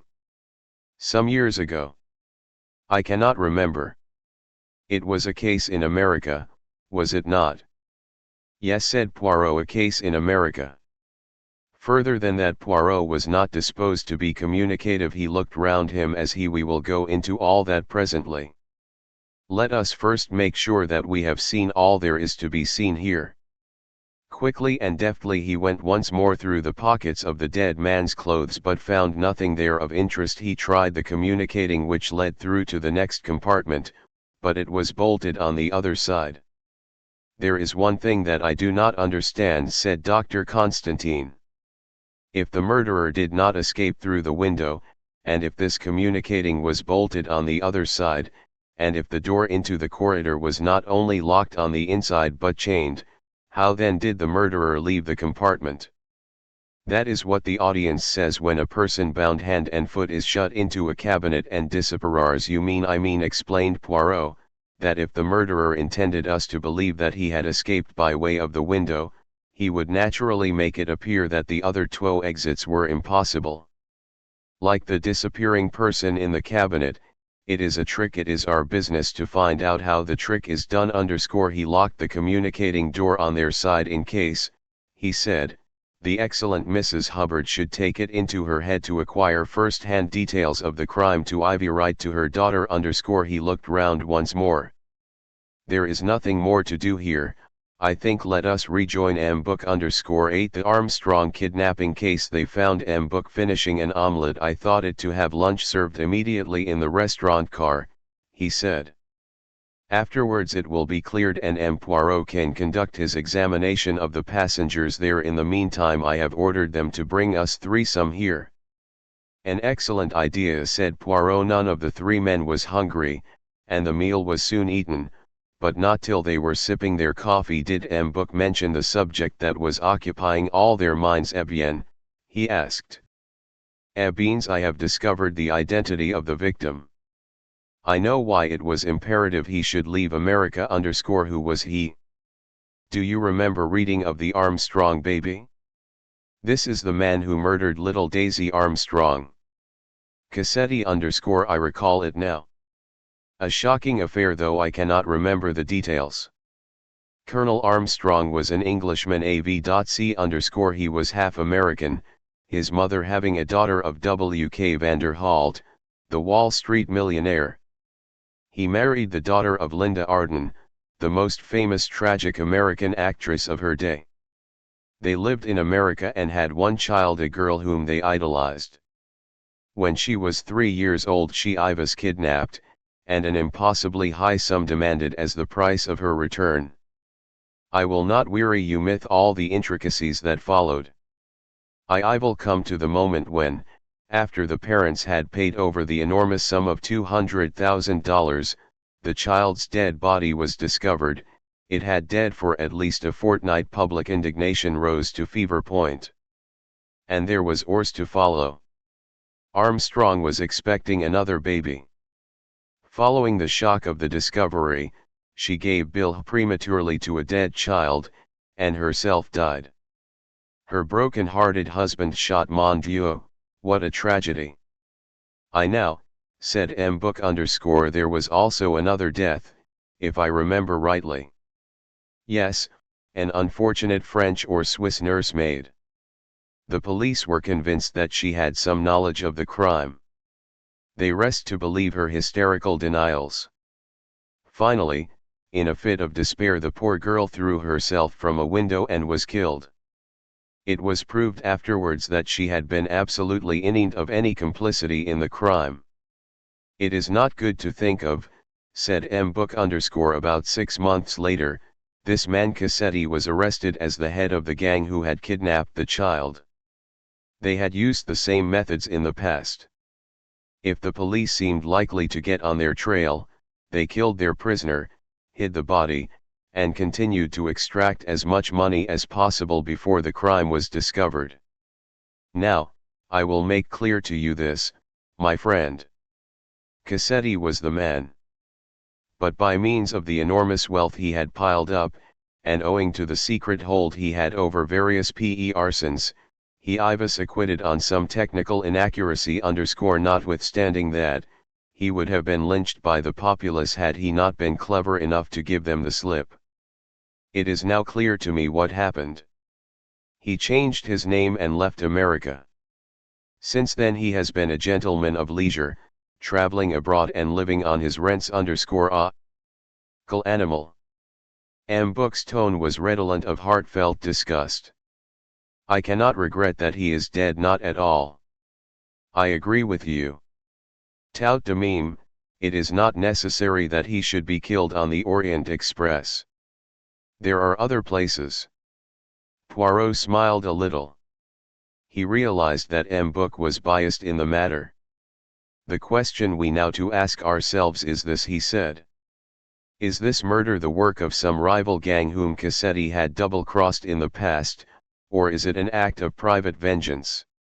He explained his discovery of the few words on the charred fragment of paper.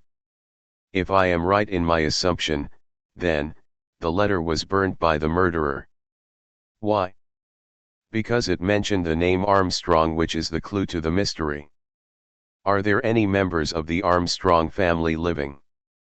That, unfortunately, I do not know. I think I remember reading of a younger sister of Mrs. Armstrong. Poirot went on to relate the joint conclusions of himself and Dr. Constantine. M. Book brightened at the mention of the broken watch. That seems to give us the time of the crime very exactly. Yes, said Poirot, it is very convenient. There was an indescribable something in his tone that made the other two look at him curiously.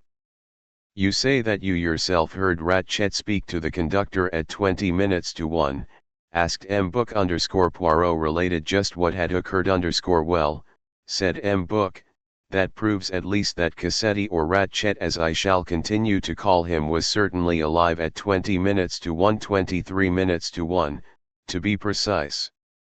Then at 12:37, to put it formally, Mr. Ratchet was alive. That is one fact, at least. Poirot did not reply. He sat looking thoughtfully in front of him. There was a tap on the door and the restaurant attendant entered. The restaurant car is free now, monsieur, he said. We will go there, said M. Book, rising. I may accompany you, asked Constantine. Certainly, my dear Dider unless M. Poirot has any objection. Not at all. Not at all, said Poirot after a little politeness in the matter of vous, monsieur mais non, après vous. They left the compartment. Part 11. The evidence 1. The evidence of the wagon-lit conductor in the restaurant car. All was in readiness. Poirot and M. Book sat together on one side of a table. The Dider sat across the aisle. On the table in front of Poirot was a plan of the Istanbul-Calais coach with the names of the passengers marked in red ink. The pass receipts and tickets were in a pile at one side. There was writing paper, ink, pen, and pencils. Excellent, said Poirot. We can open our court of inquiry without more ado. First, I think, we should take the evidence of the wagon-lit conductor. You probably know something about the man. What character has he? Is he a man on whose word you would place reliance? I should say so, most assuredly. Pierre Michel has been employed by the company for over 15 years. He is a Frenchman, lives near Calais. Thoroughly respectable and honest. Not, perhaps, remarkable for brains. Poirot nodded comprehendingly. He said. Let us see him. Pierre Michel had recovered some of his assurance, but he was still extremely nervous. I hope monsieur will not think that there has been any negligence on my part, he said anxiously, his eyes going from Poirot to M. Book. It is a telltale thing that has happened.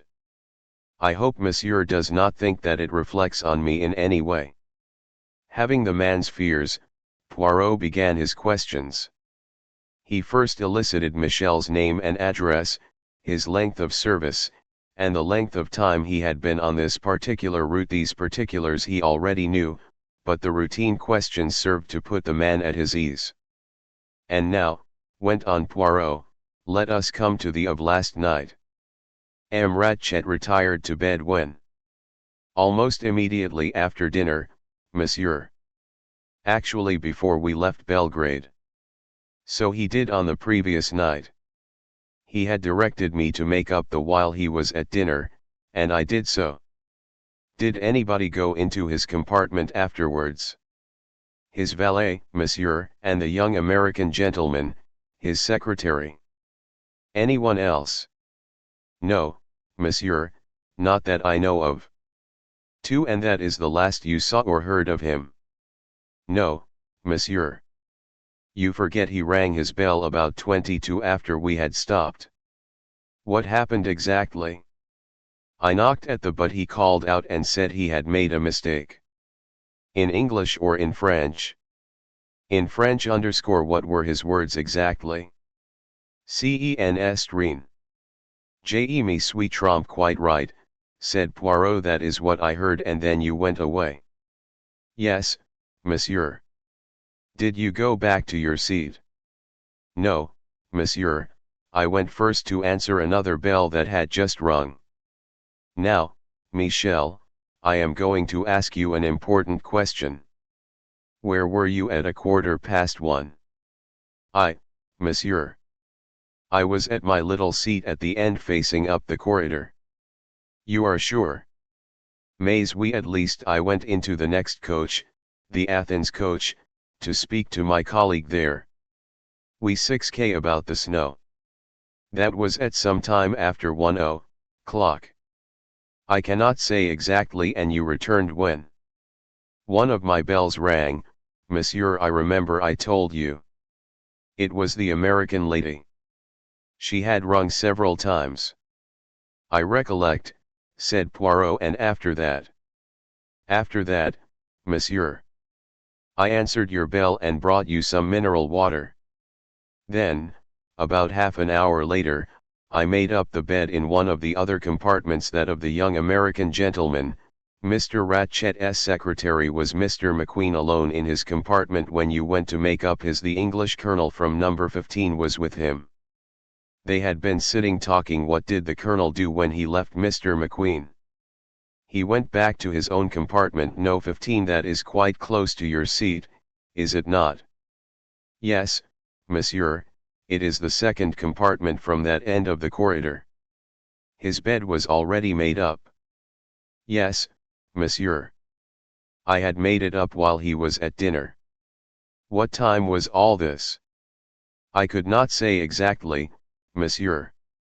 Not later than 2 o'clock certainly." "And after that?"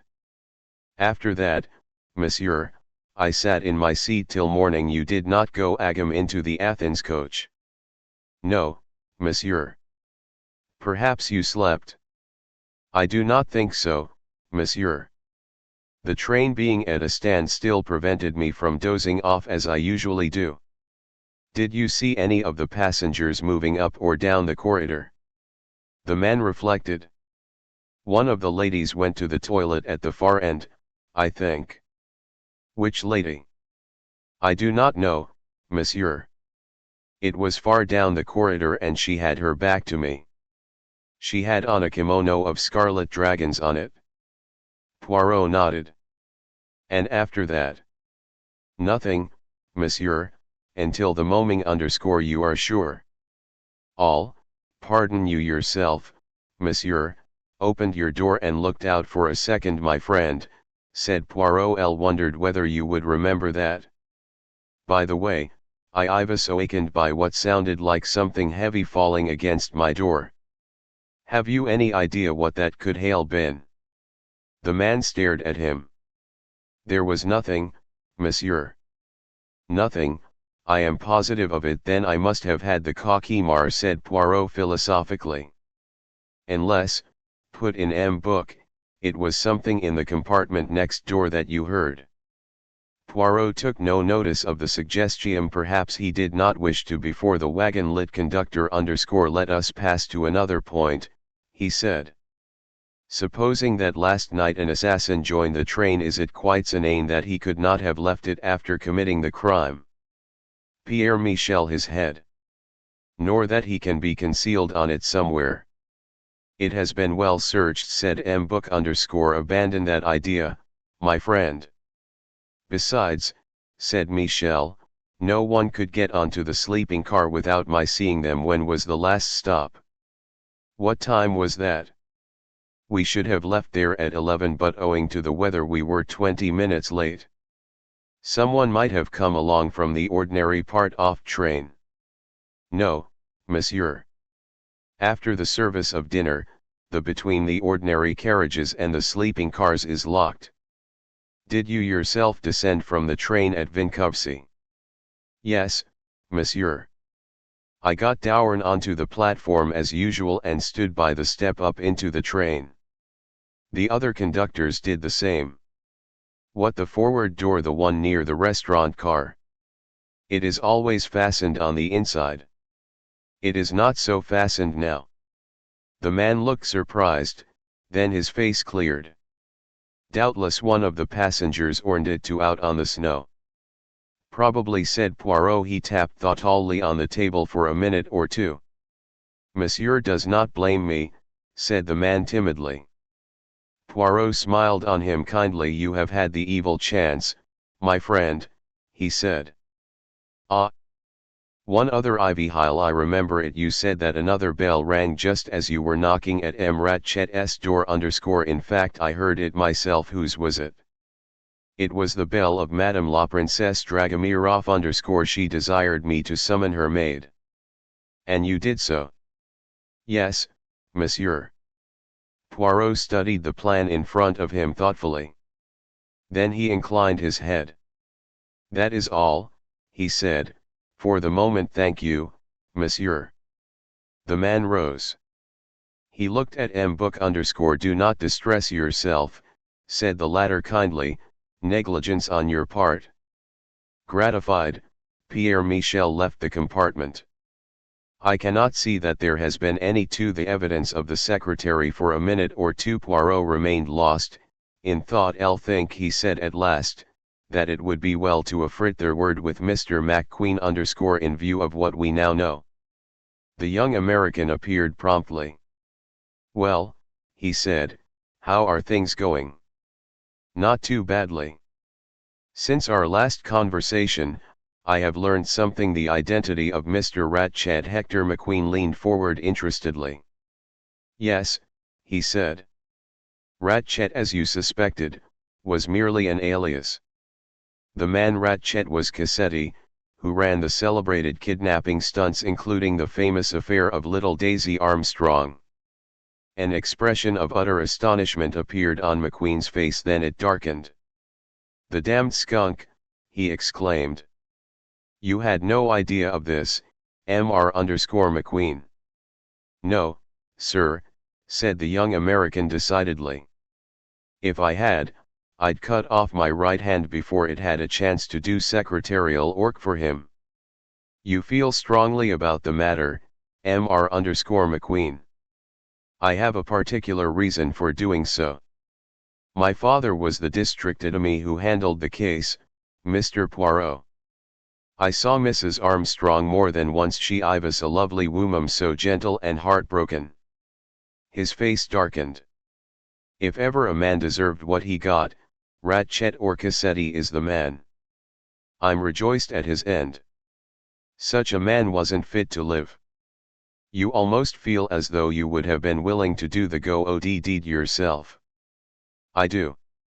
1-2. He paused, then added rather guiltily, seems I'm kind of incriminating myself. I should be more inclined to suspect you, Mr. McQueen, if you displayed an inordinate sorrow at your employer's decease.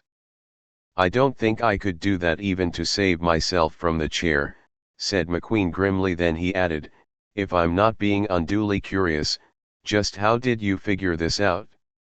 Cassetti's identity, I mean. by a fragment of a letter found in his compartment, but surely I mean that was rather careless of old man. That depends, said Poirot, on the point of view. The young man seemed to find this remark rather baffling.